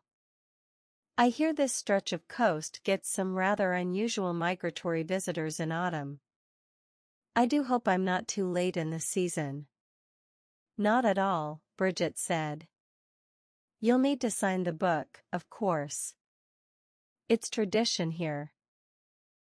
Marlowe watched, from her position near the sitting room doorway, As Warren Salas crossed to the reception desk and bent over the guest book with the pen Bridget offered, and something in the careful, deliberate way he formed each letter of his name struck her, immediately, as familiar, the same peculiar stiffness she had noticed in Petra Voss's signature 3 nights before, the hand of a man who had, she suspected, practiced writing a name that was not, in fact, his own. He glanced up as he finished, and for the briefest moment, his eyes met Marlowe's across the reception hall, and she saw in them nothing overtly threatening, nothing that would have alarmed an ordinary observer. Only a kind of careful, assessing stillness, the look of a man taking careful measure of everyone and everything around him, cataloguing rather than simply noticing. "You must be the new owner," he said, straightening. "I heard the inn had changed hands recently." "My condolences, for your loss." "Thank you," Marlowe said, keeping her voice pleasant, professional, giving away, she hoped, nothing at all of the unease already coiling tight in her chest. "I hope you enjoy your stay, Mr. Salas. The birdwatching along the cliff path is meant to be quite good this time of year, though you'll want to be careful near the edge after all this rain. The ground can be treacherous." "I'll be careful," he said, with a small, unreadable smile, and something in the particular way he said it, the faint edge beneath the pleasantry, sent a chill through Marlowe that she could not, in that moment, fully explain. He took his key and made his way up the stairs, unhurried, and Marlowe stood in the reception hall listening to his footsteps cross the landing above, pause, for slightly longer than seemed natural. Directly outside a door she knew, without needing to check, belonged to Petra Voss, before continuing on to the Cormorant room and closing the door behind him. Bridget, beside her, had gone very still. "Did you see that?" she said quietly. "The way he stopped." "I saw it." "Coincidence, perhaps. Anyone might pause a moment on an unfamiliar landing." "Perhaps," Marlowe agreed, though neither of them, she suspected, believed it. She found herself, an hour later, standing at the small window at the end of the upstairs corridor that overlooked the side garden and, beyond it, the cliff path winding down toward the shore. Petra Voss was out walking there again, as she had every afternoon since her arrival, her arms wrapped around herself against the wind, her figure small and solitary against the gray, restless sea. And there, at the window of the Cormorant room, Marlowe saw a curtain shift. Not closed, not entirely, but adjusted, carefully, by a hand she recognized from the reception hall below, holding those clean, expensive binoculars raised not toward the sky, where any genuine birdwatcher's interest would naturally have settled, but angled downward, toward the cliff path, toward the solitary figure of Petra Voss walking alone beneath a lightning autumn sky, entirely unaware that she was being watched. Marlowe stood frozen at the corridor window for a long moment, her pulse hammering, understanding with sudden, sickening clarity that whatever quiet danger had first arrived at Harbor House 3 nights ago in the shape of a frightened woman with a mismatched signature, it had not, in fact, been left behind in whatever life she had fled. It had followed her here. And it had just checked into the room directly across the hall. Chapter 8. Marlowe did not sleep at all that night, though she told herself, lying in the dark listening to the house settle around her, that she was simply keeping watch. She had checked, twice, that the bolt on her own door was properly seated, and had lain awake afterward turning over the image of that shifted curtain, those clean binoculars angled down toward the cliff path rather than up toward the sky, until the details had worn themselves smooth in her mind through sheer repetition. By morning she had made a decision. If Warren Salas would not explain himself plainly, she would find out who he truly was by other means, and she suspected she already knew where to begin looking. She found Priscilla Nash at the library just after it opened, the older woman's sharp eyes narrowing with interest the moment Marlowe described, in careful detail, the guest who had checked into the Cormorant room the previous afternoon. The two clean binoculars, the practiced stiffness of his signature, the deliberate pause outside Petra Voss's door. "You think he's connected to your Miss Voss," Priscilla said, already moving toward her back room of files. "Not simply an unfortunate coincidence of timing." "I think," Marlowe said, "that a man who introduces himself as a birdwatcher and then spends his first afternoon watching a woman rather than a heron does not deserve the benefit of the doubt." "No," Priscilla agreed. "He does not." They worked through the morning together, Priscilla cross-referencing what little Marlowe could describe, a general age, an accent she could not quite place, the particular quality of a man used to being obeyed rather than questioned, against whatever fragments of information could be gathered from a physical description alone, which was, Priscilla admitted with some frustration by midday, considerably less than either of them would have liked. It was Bridget's arrival at the library, unannounced and visibly shaken, that changed the course of the entire day. She found them in the back room a little after 1 o'clock, her coat still damp from the walk into town, her face pale in a way that made Marlowe rise immediately from her chair. "Bridget. What's happened?" "I went through the old family papers last night," Bridget said, her voice unsteady. "After everything you and Otis discussed yesterday, I couldn't rest, Miss Finch, not properly, and I don't know what I thought. I thought perhaps if I understood more of the history, I might sleep easier. I went through my grandmother's things. Things I inherited when she passed, years ago, and never had much reason to look at closely." She drew a slow breath. "I found her old identification papers. Her birth certificate, her original one, not the copy she used later in life." "Bridget, sit down," Marlowe said gently, seeing the older woman sway slightly on her feet. "What did you find?" Bridget sat, heavily, in the chair Priscilla drew out for her, and reached into her coat pocket with hands that were not quite steady, producing a folded, yellowed document that she laid on the table between them without quite being able to look at it herself. "My grandmother's name," she said, "before she married my grandfather. Before she ever came to this town at all. It wasn't the name I grew up knowing her by. It was different. Older.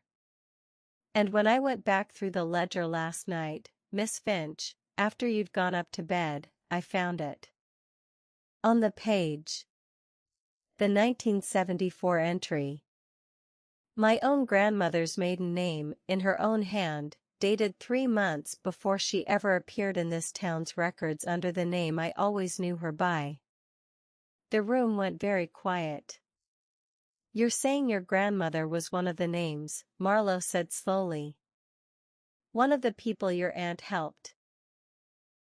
"I'm saying," Bridget said, her voice breaking slightly, "that I have spent my entire life believing my family simply moved here from away, the way half the families in this town did at one time or another, and I have just discovered, at 52 years of age, that my own grandmother came to this house a frightened young mother fleeing a man who meant to take her child from her, and that your aunt, my own employer, whom I served faithfully for 30 years without ever once suspecting the truth, gave her a new name, and a new life, and never once told me, her own family, what she had done."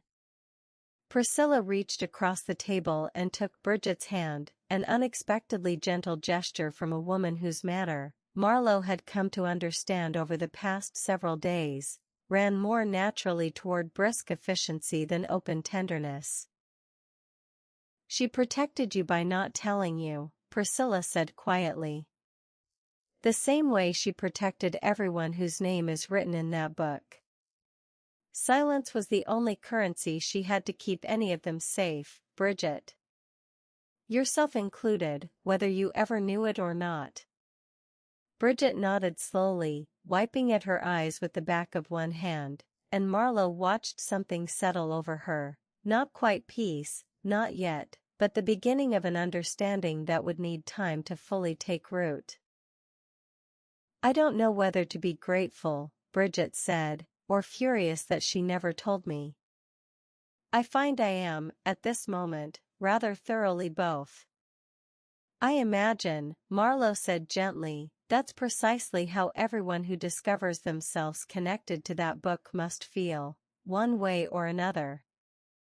It was this thought, turning over in her mind as she drove back toward the inn that afternoon, that led her, once again, to the library at Dorothea's house. Not the town library this time, but the small, book-lined room off the reception hall that had been her great-aunt's private domain for decades, where Marlowe had already spent several unproductive hours searching for anything further that might explain the sewn-in pages.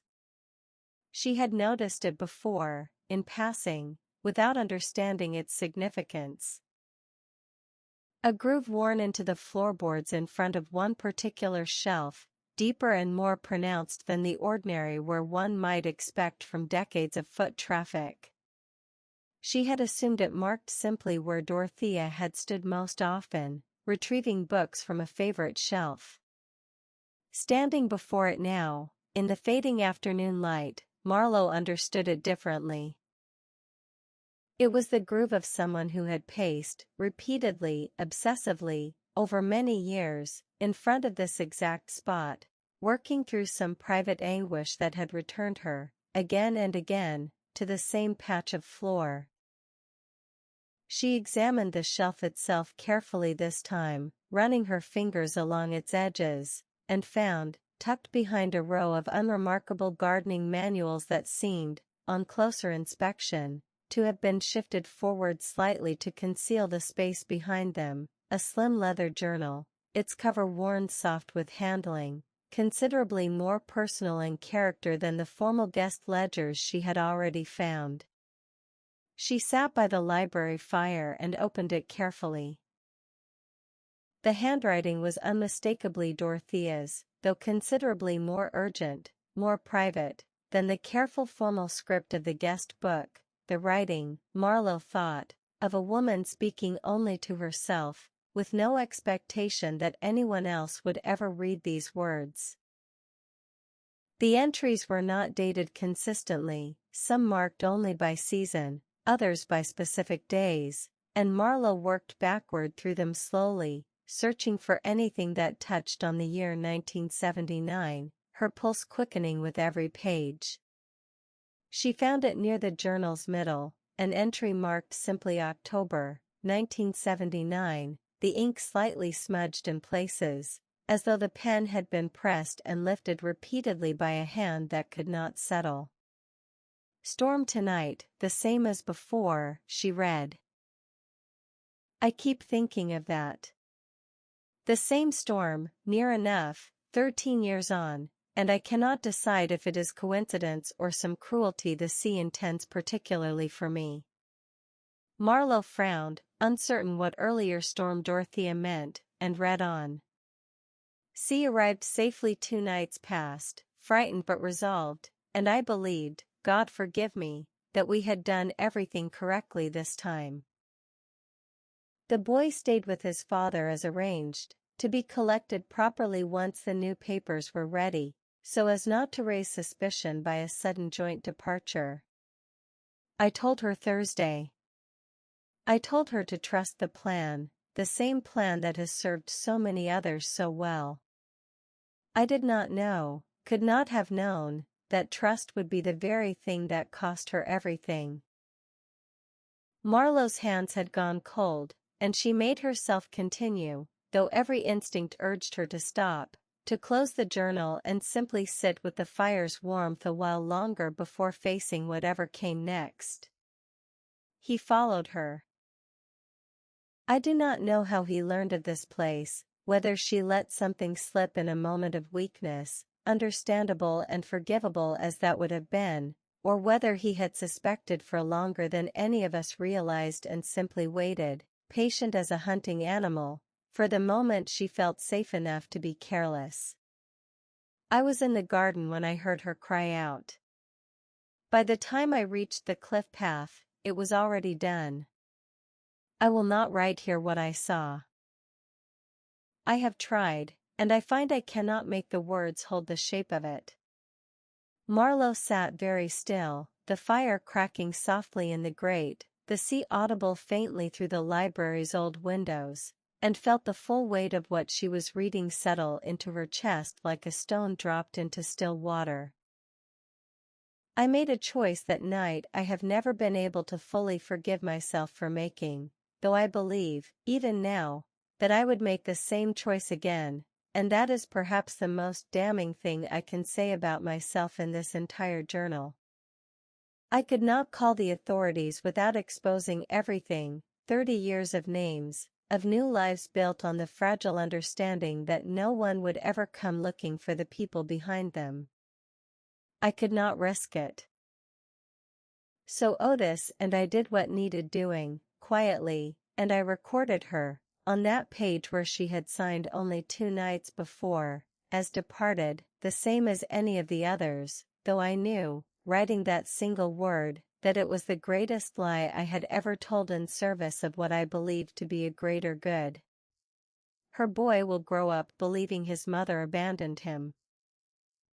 That is the cost I have chosen to let him carry, rather than the truth, which I could never find a way to give him without destroying everything else I have built to protect the living. I do not know if that was mercy or cowardice. Some nights I believe it was both. Marlowe closed her eyes for a long moment, thinking of Teddy Lang sitting in the breakfast room that morning, his tea gone cold, telling her he had run entirely out of patience for not knowing, and felt a grief for him that was almost physical in its intensity. She turned the page, and found one final entry beneath the date, shorter than the rest, the ink pressed hard enough into the paper that it had nearly torn through in places. His name was Kessler. I do not know if I will ever have cause to write it again, but I set it down here so that some record of it exists beyond my own failing memory. Roy Kessler. A man of considerable means and, I am told, considerable charm, when charm served his purposes. I never learned what became of him afterward. Whether he was ever questioned, ever suspected, ever made to answer in any earthly court for what he did on that cliff path. I have sometimes wondered, in my worst hours, whether men like that simply go on, unpunished, building entire lives and families on top of the wreckage they leave behind, while the women they destroy are recorded, in books like mine, as nothing more than departed. Marlowe sat with the journal open on her lap for a long time after she had finished reading, the fire burning low, the name Kessler turning over and over in her mind with a growing, cold certainty she did not yet want to examine too closely. It was Priscilla, arriving at the inn just before supper with a fresh folder of documents she had spent the afternoon compiling, who gave the certainty its final, terrible shape. "I've been working on your Mr. Salis," she said, settling herself at the small desk in Dorothea's office while Marlowe and Bridget looked on. "It occurred to me, after you left the library, that a man practiced enough to falsify his signature convincingly might also have taken care to falsify other things, and that the surest way to find the truth beneath a false name is often not to search for the name itself, but for the man's habits, his manner, the small details that don't change no matter what he calls himself. And And I remembered, Priscilla said, that you mentioned, in passing, a scar on his hand. Along the base of his thumb, you said, when he took the pen to sign the book. Marlowe felt something cold settle over her. I did mention that. I hadn't thought much of it at the time. I might not have either, if I hadn't spent the better part of the afternoon reading through old county police reports from 1979, hunting for anything that might mention a Kessler connected to this coast. Priscilla opened her folder and slid a single photocopied page across the desk. This is from the initial police inquiry into Celeste Lang's disappearance, one of the few documents that was ever filed at all, though nothing ever came of it. A witness statement, taken from a hotel clerk 2 towns north, describing a man who'd asked after a woman matching Mrs. Lang's description in the days before she vanished. The clerk noted, among other details, that the man had a distinctive scar along the base of his right thumb, which he explained, when asked, as an old injury from a boating accident. Marlowe read the description twice, her pulse hammering, and looked up to find Priscilla watching her with the particular grim satisfaction of a researcher who had, after 15 years, finally located the piece she had been searching for all along. Warren Salas, Marlowe said slowly, has a scar in exactly that place. I would need considerably more than a scar to prove anything in a court of law, Priscilla said. But I did something else this afternoon, Miss Finch, while I had the county records open before me. I searched for the name Kessler directly, rather than searching only for the events of 1979. And I found a birth record, filed in this same county, for a son born to a Roy and Margaret Kessler in 1975. She slid a second document across the desk, and Marlowe felt the last piece settle into place with the particular sickening clarity of a puzzle finally, terribly, complete. His name, Priscilla said quietly, was Victor Kessler. Which would make him, today, a man of 51 years, precisely the age, Miss Finch, that our Mr. Salas appears to be. The fire in the office grate had burned down to embers, and outside, the sea had begun, faintly, to churn with the particular restlessness that Marlowe had learned, over the past week, to recognize as the sky's own quiet warning of a storm still building somewhere out over the water, gathering its strength before it finally arrived. He's not here for the birdwatching, Bridget said quietly, breaking the long silence that had settled over the room. He's here because of her. Petra. I think, Marlowe said slowly, thinking of a scar matched across 45 years, of a curtain shifted at a window, of binoculars angled down toward a cliff path rather than up toward the sky, that the son of the man who murdered Celeste Lang on that cliff path in 1979 has just checked into a room directly across the hall from a woman who is, at this very moment, hiding from someone very much like his father. And I think, given the storm building out over that water tonight, that we may not have very much time at all to decide what to do about it. Chapter 9. The storm arrived just after 9 that evening, sooner and harder than the forecast had promised, the wind rising in a matter of minutes from a restless murmur to a full, howling assault against the old windows, rain driving nearly sideways off the black water below the cliffs. Marlowe stood in Dorothea's office with Priscilla's folder spread across the desk, Bridget beside her, both of them watching the barometer on the reception hall wall through the open door as its needle continued its slow, ominous descent. "We need to tell Teddy," Marlowe said. "Tonight. Before this goes any further." "Tell him what, exactly?" Bridget's voice had gone tight with strain. "That the man responsible for his mother's death has a son sleeping across the hall from another frightened woman, this very night, in the middle of the worst storm we've had all season?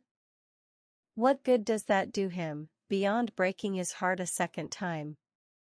He asked me for the truth plainly, whatever it turned out to be. He said he'd had 40 years of not knowing, and he'd run out of patience for it. Marlowe closed the folder carefully. I intend to give him that, Bridget. But you're right that there's more urgent business tonight than his grief, however much he deserves an answer. Petra is in danger. Real, immediate danger, and I don't believe we have the luxury of waiting until morning to act on it. She found Teddy in the small sitting room, exactly where she had left him hours before, though the fire had burned down to almost nothing in his distraction, and he looked up at her entrance with the particular alertness of a man who had spent the entire day bracing himself for whatever news was finally coming. "You've found something," he said. "I can see it in your face." Marlowe sat across from him and told him everything.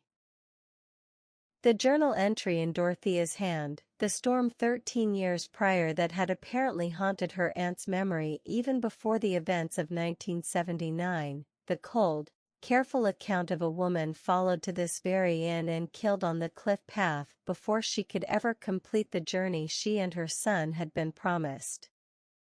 She told him of Roy Kessler's name, set down only once in that journal and never spoken of again in 45 years. She told him, finally, of Victor Kessler, and of the man now sleeping, or perhaps not sleeping at all, in the Cormorant room across the hall from Petra Voss. Teddy sat very still throughout the telling, his hands folded tightly in his lap, and when Marlowe finally fell silent, the only sound in the room was the storm battering the windows and the low crackle of the dying fire. "She was coming for me," he said finally, his voice raw. "She never abandoned me at all. She was 2 nights from taking me with her, and a man followed her here and killed her on that path, and my great-aunt, your great-aunt, covered it up to protect everyone else on that page." "Yes. And I spent 40 years believing she simply didn't want me." His voice cracked on the last word, and Marlowe watched 4 decades of carefully constructed grief come apart all at once, the particular devastation of a man discovering that the wound he had learned to live around was not, in fact, the true shape of his loss at all, but something far crueler and far more specific. "I'm so sorry, Teddy." "Don't be." He wiped roughly at his eyes, drawing a slow, unsteady breath. "Don't apologize for telling me the truth, Marlowe. I asked for it. I meant what I said. I'd rather have this, God, even this, than one more day of the lie I grew up with." He was quiet a moment, and when he spoke again, his voice had steadied into something harder, more resolved. "What do we do now?" "Now," Marlowe said, "we make certain his son doesn't finish what his father started." It was Otis who found them there, arriving in the doorway with rain still streaming from his coat, his weathered face grimmer than Marlowe had yet seen it. "I've been watching the Cormorant room from the garden shed," he said without preamble. "Man's been up and moving about for the better part of an hour. Packing a bag, from what I could see through the gap in the curtains. And he asked Bridget this afternoon, casual as you like, about the tide times along the cliff path. Said he was hoping to catch some seabird activity in the low water." "There's no seabird activity worth watching in the middle of a storm at night," Bridget said, her voice tight. "No," Otis agreed. "There is not." Marlowe felt the last of her doubt fall away, replaced by a cold, focused clarity she recognized from her years chasing stories that mattered, the particular sharpening of attention that came when a source finally confirmed what every instinct had already told you was true. "Where is Petra now?" In her room, far as I know, Otis said. Bridget brought her tea an hour past. Said she seemed unsettled by the storm, kept going to the window and back, restless-like. I need to speak with her, Marlowe said, already moving toward the door. Tonight, storm or no storm. She needs to know what we know, and she needs to know it before Kessler decides the weather is cover enough to act. She climbed the stairs quickly, the old house groaning around her under the force of the wind, and knocked softly at Petra's door, aware, even as she did, of the door across the hall, closed and silent, giving nothing away. There was no answer. She knocked again, more firmly this time, and pressed her ear briefly to the wood, hearing nothing beyond the storm's continued assault on the windows and the particular creak of old floorboards settling under pressure. Petra? It's Marlowe. I need to speak with you. It's important. Still nothing. A cold unease began to spread through her chest, and she tried the handle, finding it, to her surprise, unlocked. She pushed the door open slowly. The room was dark, lit only by the faint gray wash of storm light through the window, and empty, the bed still made, untouched since Bridget's earlier visit, Petra's small travel bag sitting where it had always sat, on the chair by the wardrobe, apparently undisturbed. But the window stood open, rain driving in across the sill, curtains snapping wildly in the wind, and the room, beyond the storm's noise, held the particular stillness of a space that had been abandoned in haste rather than left in the ordinary course of an evening. Petra? Marlowe crossed to the window, fighting it closed against the wind's resistance, and looked out into the black, storm-lashed garden below, toward the cliff path she knew wound down through the roses and out toward the sea, utterly invisible now beyond the curtain of driving rain. There was no sign of her. Marlowe turned from the window, her heart hammering, and found Bridget in the doorway behind her, her face gone pale in the dim light. She's not here, Marlowe said. The window's open, and she's not here, Bridget. Perhaps she simply went down for something. A book from the library, or in this storm, through an open window, rather than the door? Marlowe was already moving past her, back toward the corridor, toward the door of the Cormorant room, which she now saw, with a chill that went beyond the cold rain still clinging to her sleeves, stood very slightly ajar. She pushed it open. The room was empty too. A single bag sat packed and ready by the door, a set of expensive binoculars resting atop it, and on the small writing desk beneath the window, a folded ordnance survey map of the local coastline, the cliff path marked in careful pencil, a small notation beside a particular bend in the trail that Marlowe recognized, with a sick lurch of recognition, as the exact spot where the garden wall gave way to open cliff edge, the spot marked, on Dorothea's own hand-drawn map in the estate papers. Simply as the last post. He's gone after her, Marlowe said, her voice barely audible over the storm. Bridget, get Otis.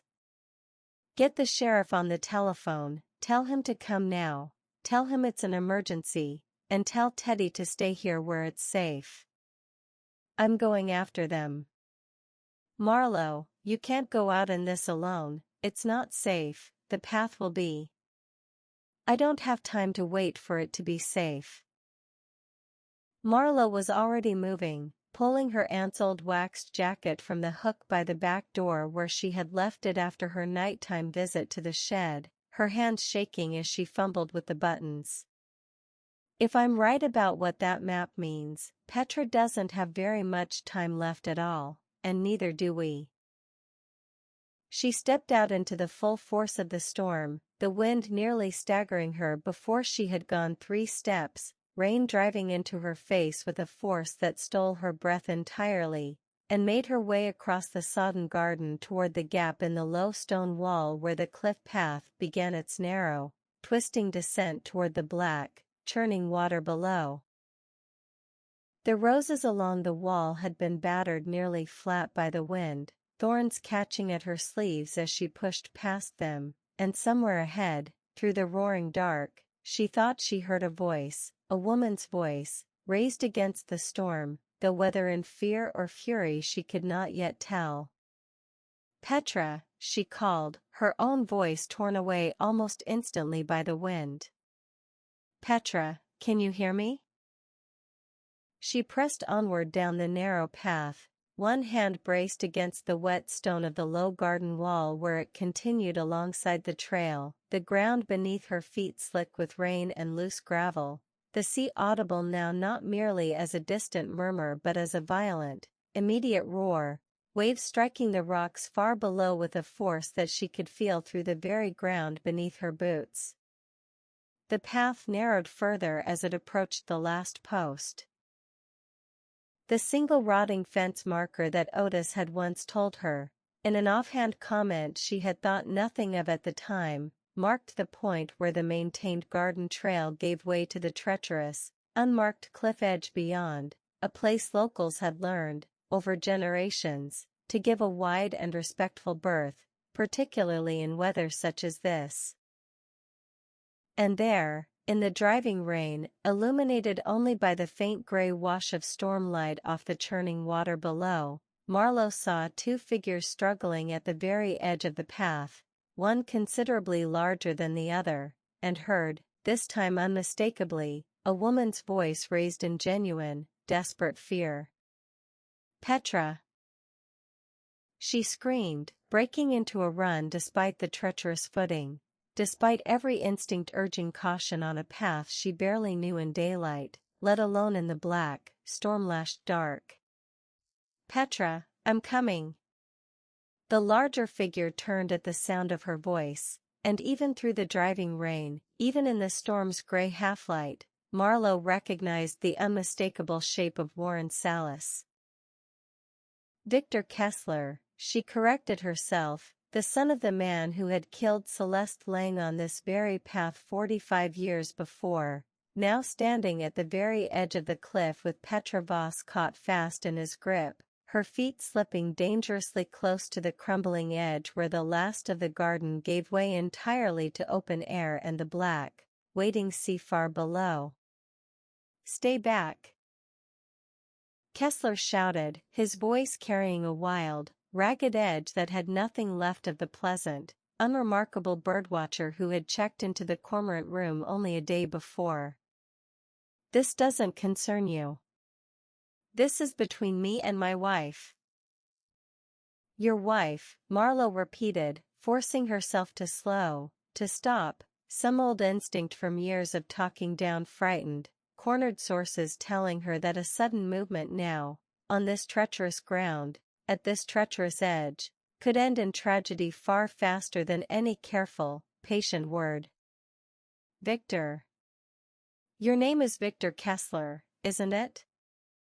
Same as your father's." Something shifted in his stance at the sound of his own true name, a flicker of shock breaking through the wild fury that had gripped him, and Petra, catching the same instant of distraction, twisted hard against his grip, nearly breaking free before he caught her again, hauling her back from the crumbling edge with a rough, violent motion that drew a scream from her that the storm nearly swallowed whole. "How do you know that name?" Kessler demanded, his voice gone strange and unsteady. "Because your father stood on this same path 45 years ago, Marlowe said, forcing her voice to carry steady and clear over the roaring wind, "and did precisely what you're about to do now. And a woman named Celeste Lang paid for it with her life, Victor, the same way Petra is about to pay for it tonight, unless you let her go, right now, while there's still time to choose something different than what your father chose." For one long, suspended moment, the only sound was the storm, the sea crashing far below, the wind howling through the last of the battered roses, and Marlowe watched Victor Kessler's face in the gray half-light, watched something break open there, grief, and horror, and a lifetime of carefully maintained ignorance finally, catastrophically, giving way. "You're lying," he said, though his grip on Petra's arm had loosened, just slightly, just enough that Marlowe could see her testing the strength of it, gathering herself for another attempt at escape. "My father was never here. My father died when I was 12, a respected man, a good man." "Your father murdered a woman on this exact cliff path," Marlowe said, "and a scar on your own hand, Victor, matches the description a hotel clerk gave police in 1979, of the man who came asking after her in the days before she died. I have the documents. I have my great-aunt's own written account of what she witnessed that night. Whatever you believe about your father, whatever story you were raised on, I promise you it is not the true one." The wind gusted hard, nearly staggering all three of them where they stood at the crumbling edge of the path, and in that single moment of imbalance, Petra Voss wrenched herself free at last, stumbling backward away from the cliff edge and into the tangled, rain-soaked roses, leaving Victor Kessler standing alone at the very brink, swaying slightly, his face a mask of grief and horror and something that looked, unmistakably, like the beginning of a complete and total collapse of everything he had ever believed about his own family, his own history, his own carefully constructed sense of himself. Marlowe took one careful step toward him, her hand outstretched, aware of Petra scrambling away behind her toward the safety of the garden wall, aware, distantly, of shouting voices now approaching from the direction of the house. Otis, she thought, and beneath the wind, the distinctive wail of an approaching siren cutting through the storm. "Victor," she said, as steadily as she could manage. "Step back from the edge. Whatever your father did, it doesn't have to be what you do tonight." He looked at her, rain streaming down his face, indistinguishable now from whatever tears had begun to fall alongside it, and for one terrible, suspended moment, Marlowe could not tell which way the balance of the night would finally tip. Chapter 10. For a long moment Victor Kessler stood swaying at the very edge of the cliff, the wind tearing at his coat, the Black Sea churning far below, and Marlowe understood, watching him, that she was witnessing a man's entire understanding of himself come apart in real time, the way ice gives way beneath weight it was never built to bear. "Victor," she said again, softer now, though she had to raise her voice to carry over the storm. "Your father is not who you think he was. But that doesn't mean you have to become him tonight. You still have a choice standing here that he never gave Celeste Lang." "I don't know who I am," he said, and his voice, when it finally came, was smaller than she had expected, stripped of the wild fury that had gripped him only moments before. If none of it was true, if he wasn't, he stopped, his whole body shaking, whether from cold or grief or something deeper Marlowe could not tell. "Step back from the edge," she said. "Please. Let's talk about it somewhere the ground isn't trying to kill you while we do." It was, in the end, not her words but the sudden bloom of headlights sweeping across the garden wall, and the sound of Sheriff Callum Doyle's voice cutting through the storm behind her, that broke the moment entirely. "Kessler!" Doyle shouted, his own torch beam catching them both where they stood, rain streaming silver through its light. "Step away from that edge. Now." Whatever remained of Victor Kessler's resolve seemed to leave him all at once, his shoulders collapsing inward, and he stepped back from the crumbling brink of the path with the slow, defeated movement of a man who no longer had the strength to hold up whatever version of himself he had carried until that moment. Doyle reached him a heartbeat later, one hand closing firm around his arm, drawing him away from the edge with a roughness that was, Marlowe thought, more instinct than anger. "On your knees," Doyle said, his voice hard now, official, though Marlowe caught, beneath it, something rawer, something that belonged to a man who had, only days before, discovered his own father's name written into the same terrible history this man's father had helped create. "Hands where I can see them." Kessler complied without resistance, sinking down onto the wet path as though his legs had simply given out beneath him, and Marlowe turned, her heart still hammering, to find Petra Voss huddled against the low stone wall a few yards back, Otis crouched beside her, his weathered coat already stripped off and wrapped around her shaking shoulders. "Is she hurt?" Marlowe called, hurrying toward them. "Shaken, mostly," Otis said. "Bruised where he grabbed her, I'd guess, but nothing worse, thank God." Petra looked up as Marlowe reached her, her face pale and streaked with rain, her eyes wide with the particular shock of someone who had, only minutes before, believed herself moments from death. "You knew," she said, her voice unsteady. "You knew who he was." "Not until tonight," Marlowe said, kneeling beside her. "Not until we found the connection between his father and something that happened at this in a long time ago. I'm so sorry we didn't reach you sooner." "You reached me in time," Petra said. "That's more than I had any right to expect, coming here the way I did, telling no one the truth of why I'd come." "Will you tell me now?" Marlowe asked gently. "Only if you want to." Petra was quiet a moment, watching as, behind them, Doyle secured Kessler's hands and began, over the storm, reciting the words Marlowe recognized from 100 old news stories, the formal, careful language of an arrest being properly made. "His name is Victor," she said finally. "Victor Kessler. We were married 11 years. It started small, the way these things always do, I understand now, though at the time each small thing felt like it might be the last, might be the thing that finally changed. It never was."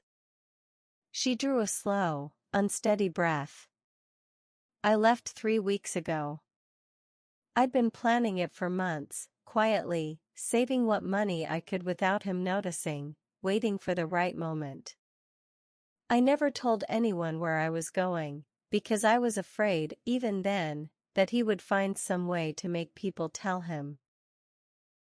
"How did he find you here?"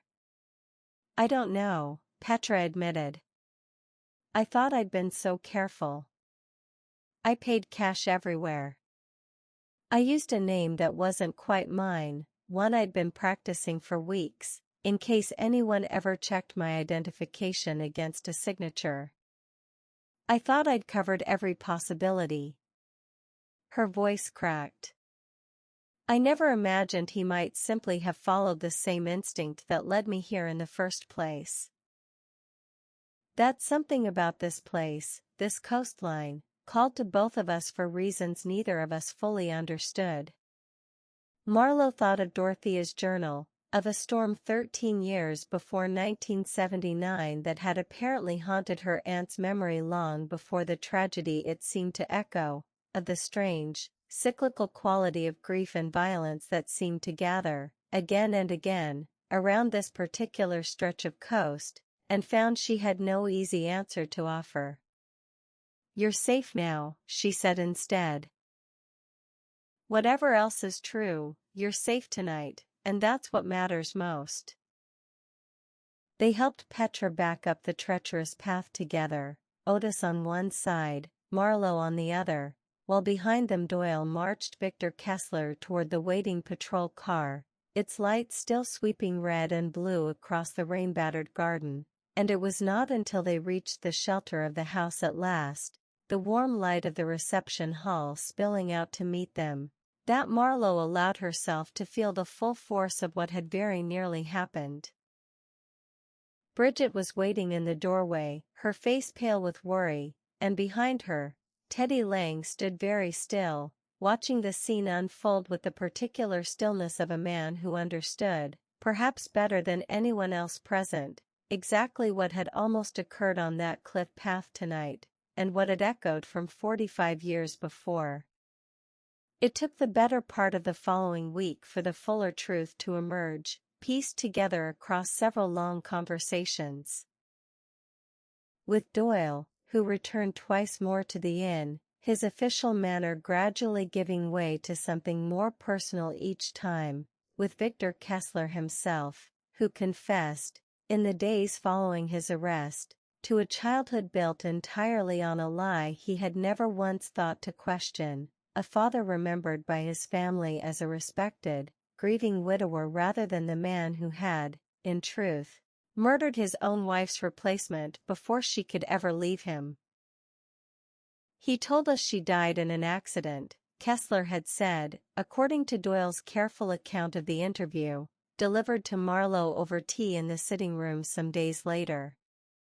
"A car accident, when I was small. I never questioned it. Why would I? He grieved her, or seemed to, for the rest of his life. He never remarried. He raised me alone, and told me, over and over, that I was all he had left of her." Doyle had shaken his head slowly. The man built an entire identity, Marlowe, an entire performance of grief, on top of a murder he'd committed with his own hands. And his son grew up inside that performance, absorbing something of its violence without ever understanding where it came from, repeating it, in the end, with his own wife, on the very same stretch of coast. "Do you think he knew, on some level?" Marlowe had asked. That what he was doing to Petra echoed something real? "I think," Doyle had said slowly, "that some kinds of harm pass down through families the way grief does, or love does, without ever needing to be spoken aloud to take root. I think Victor Kessler grew up in a house built on a lie, and some part of him understood, without ever being told, exactly what shape that lie had taken, and found himself drawn back to complete it, whether he consciously chose to or not." He had paused, his eyes distant. "I think about my own father a good deal, these days, turning that over. Wondering what I might have absorbed, without ever knowing it, from a man I believed had simply abandoned us." It was this thought, more than any other, that seemed to occupy Callum Doyle in the days that followed, and it was in pursuit of some answer to it that he had gone, quietly and on his own time, through the county's older sealed records, searching for anything that might tell him more of his own father's fate than the bare fact recorded on that single sewn-in page. He found it on a gray, unremarkable Tuesday, and brought it to the inn himself that same evening, letting himself into the sitting room where Marlowe sat with Teddy and Bridget, the three of them having fallen, over the preceding days, into something like a quiet, companionable ritual of evenings spent together by the fire, working slowly through the last remaining threads of everything they had uncovered. "I found something," Doyle said, without preamble, drawing a folded envelope from inside his coat, considerably worn at its edges, as though it had been handled many times over many years.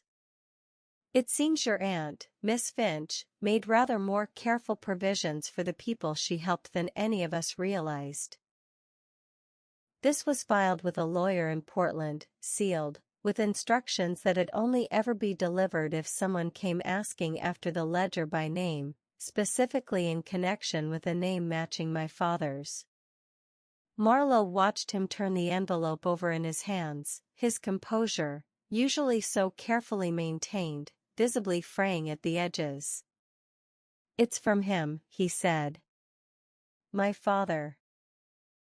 Written not long after he left, apparently, and left with your aunt for safekeeping. Should anyone ever come looking for an explanation she herself could not, in good conscience, provide.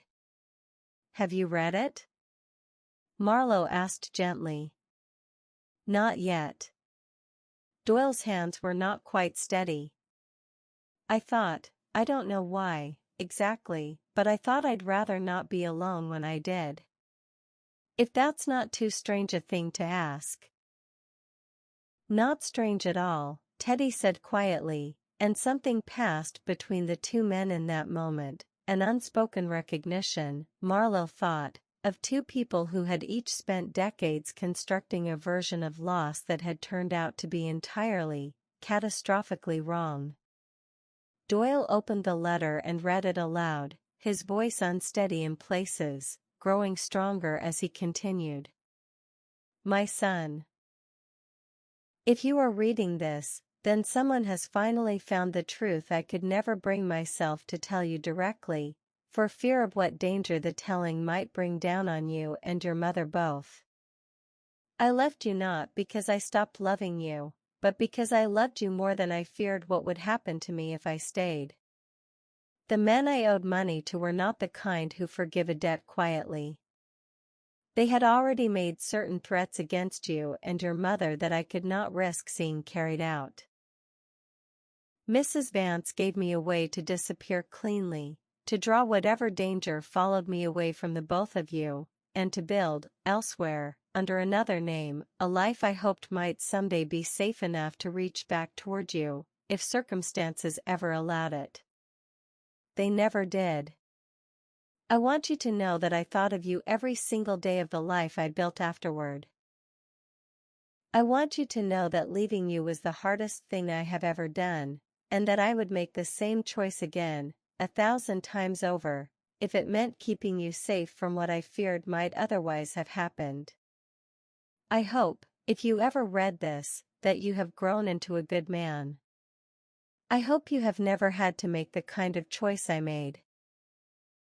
And I hope, more than anything, that you can someday forgive a father who chose your safety over his own presence in your life, even knowing the cost of that choice would be your believing, for however long, that he simply hadn't loved you enough to stay.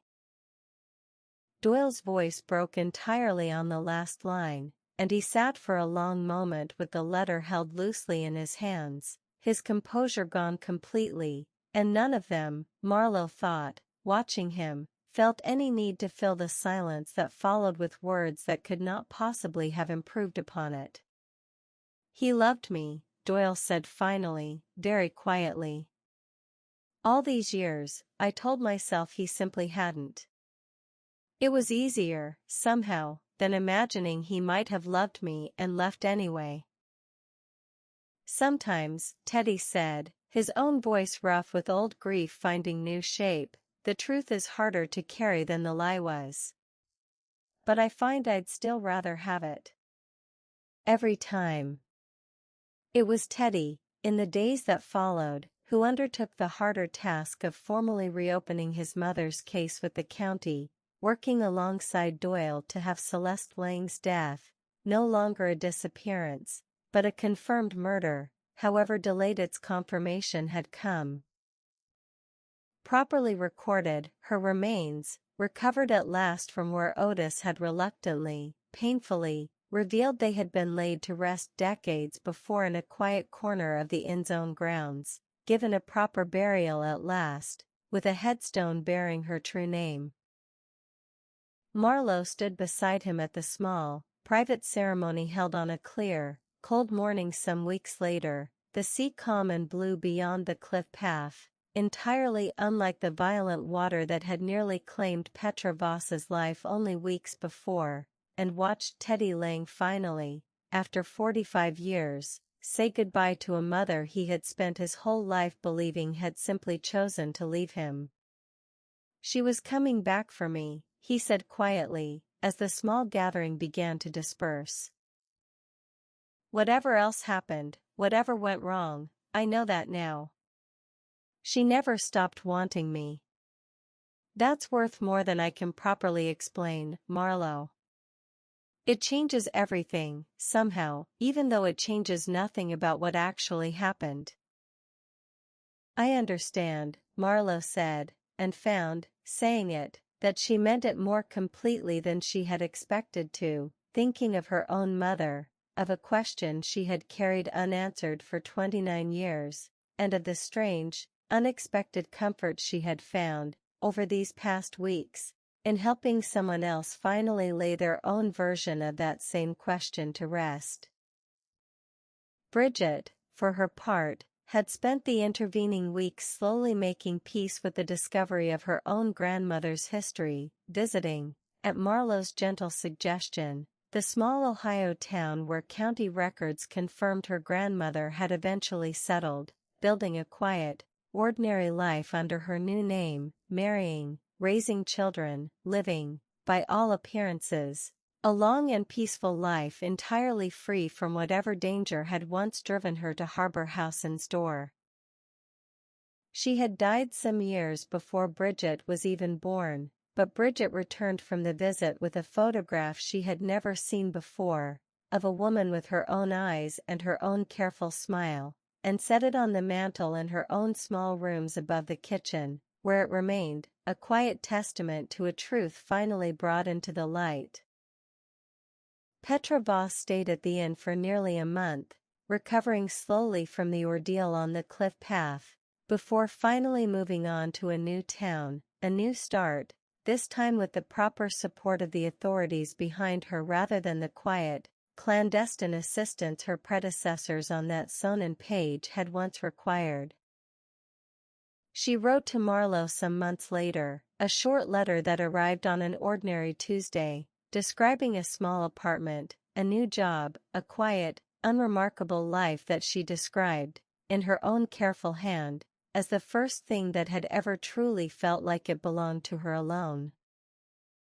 Victor Kessler's trial, when it finally came, was covered by exactly the kind of small, understated newspaper items that had once documented his father's crime decades before, though this time, Marlowe made certain, working with Priscilla and a sympathetic editor at the regional paper, that the fuller truth was properly told, the connection between father and son laid out plainly enough that no one reading it could mistake what had happened, or dismiss it as mere coincidence, the way so many of the original disappearances once had been.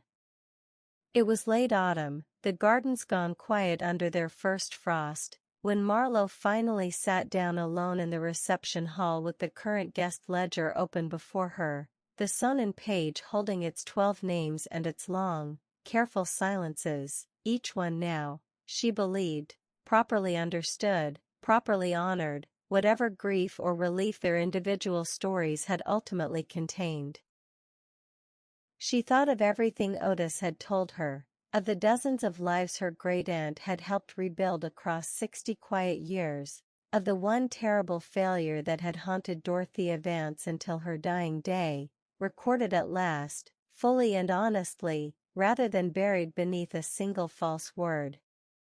She thought of her own mother, and found, for the first time in 29 years, that she no longer needed an answer quite so urgently as she once had.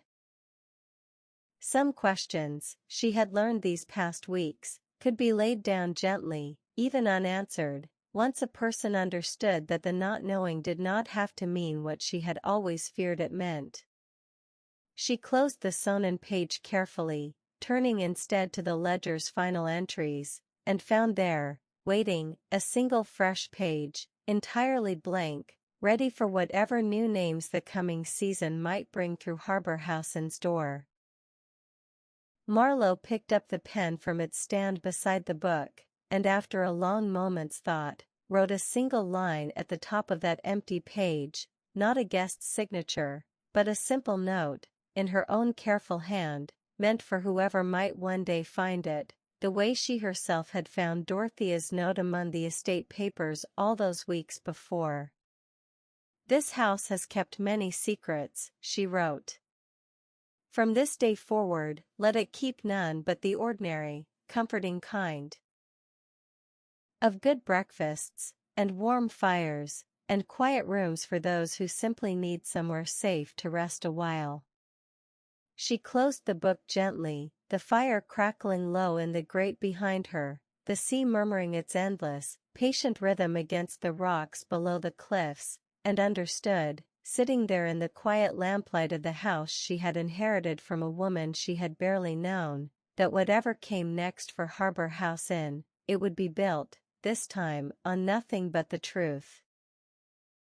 Outside, the first gulls of the coming morning began to call across the brightening sky, and somewhere down the long gravel drive, though she did not yet know it, another car was already approaching, carrying, as every car eventually would, a stranger with a story of their own, ready to be written, honestly this time, into the next chapter of the house's long and complicated history.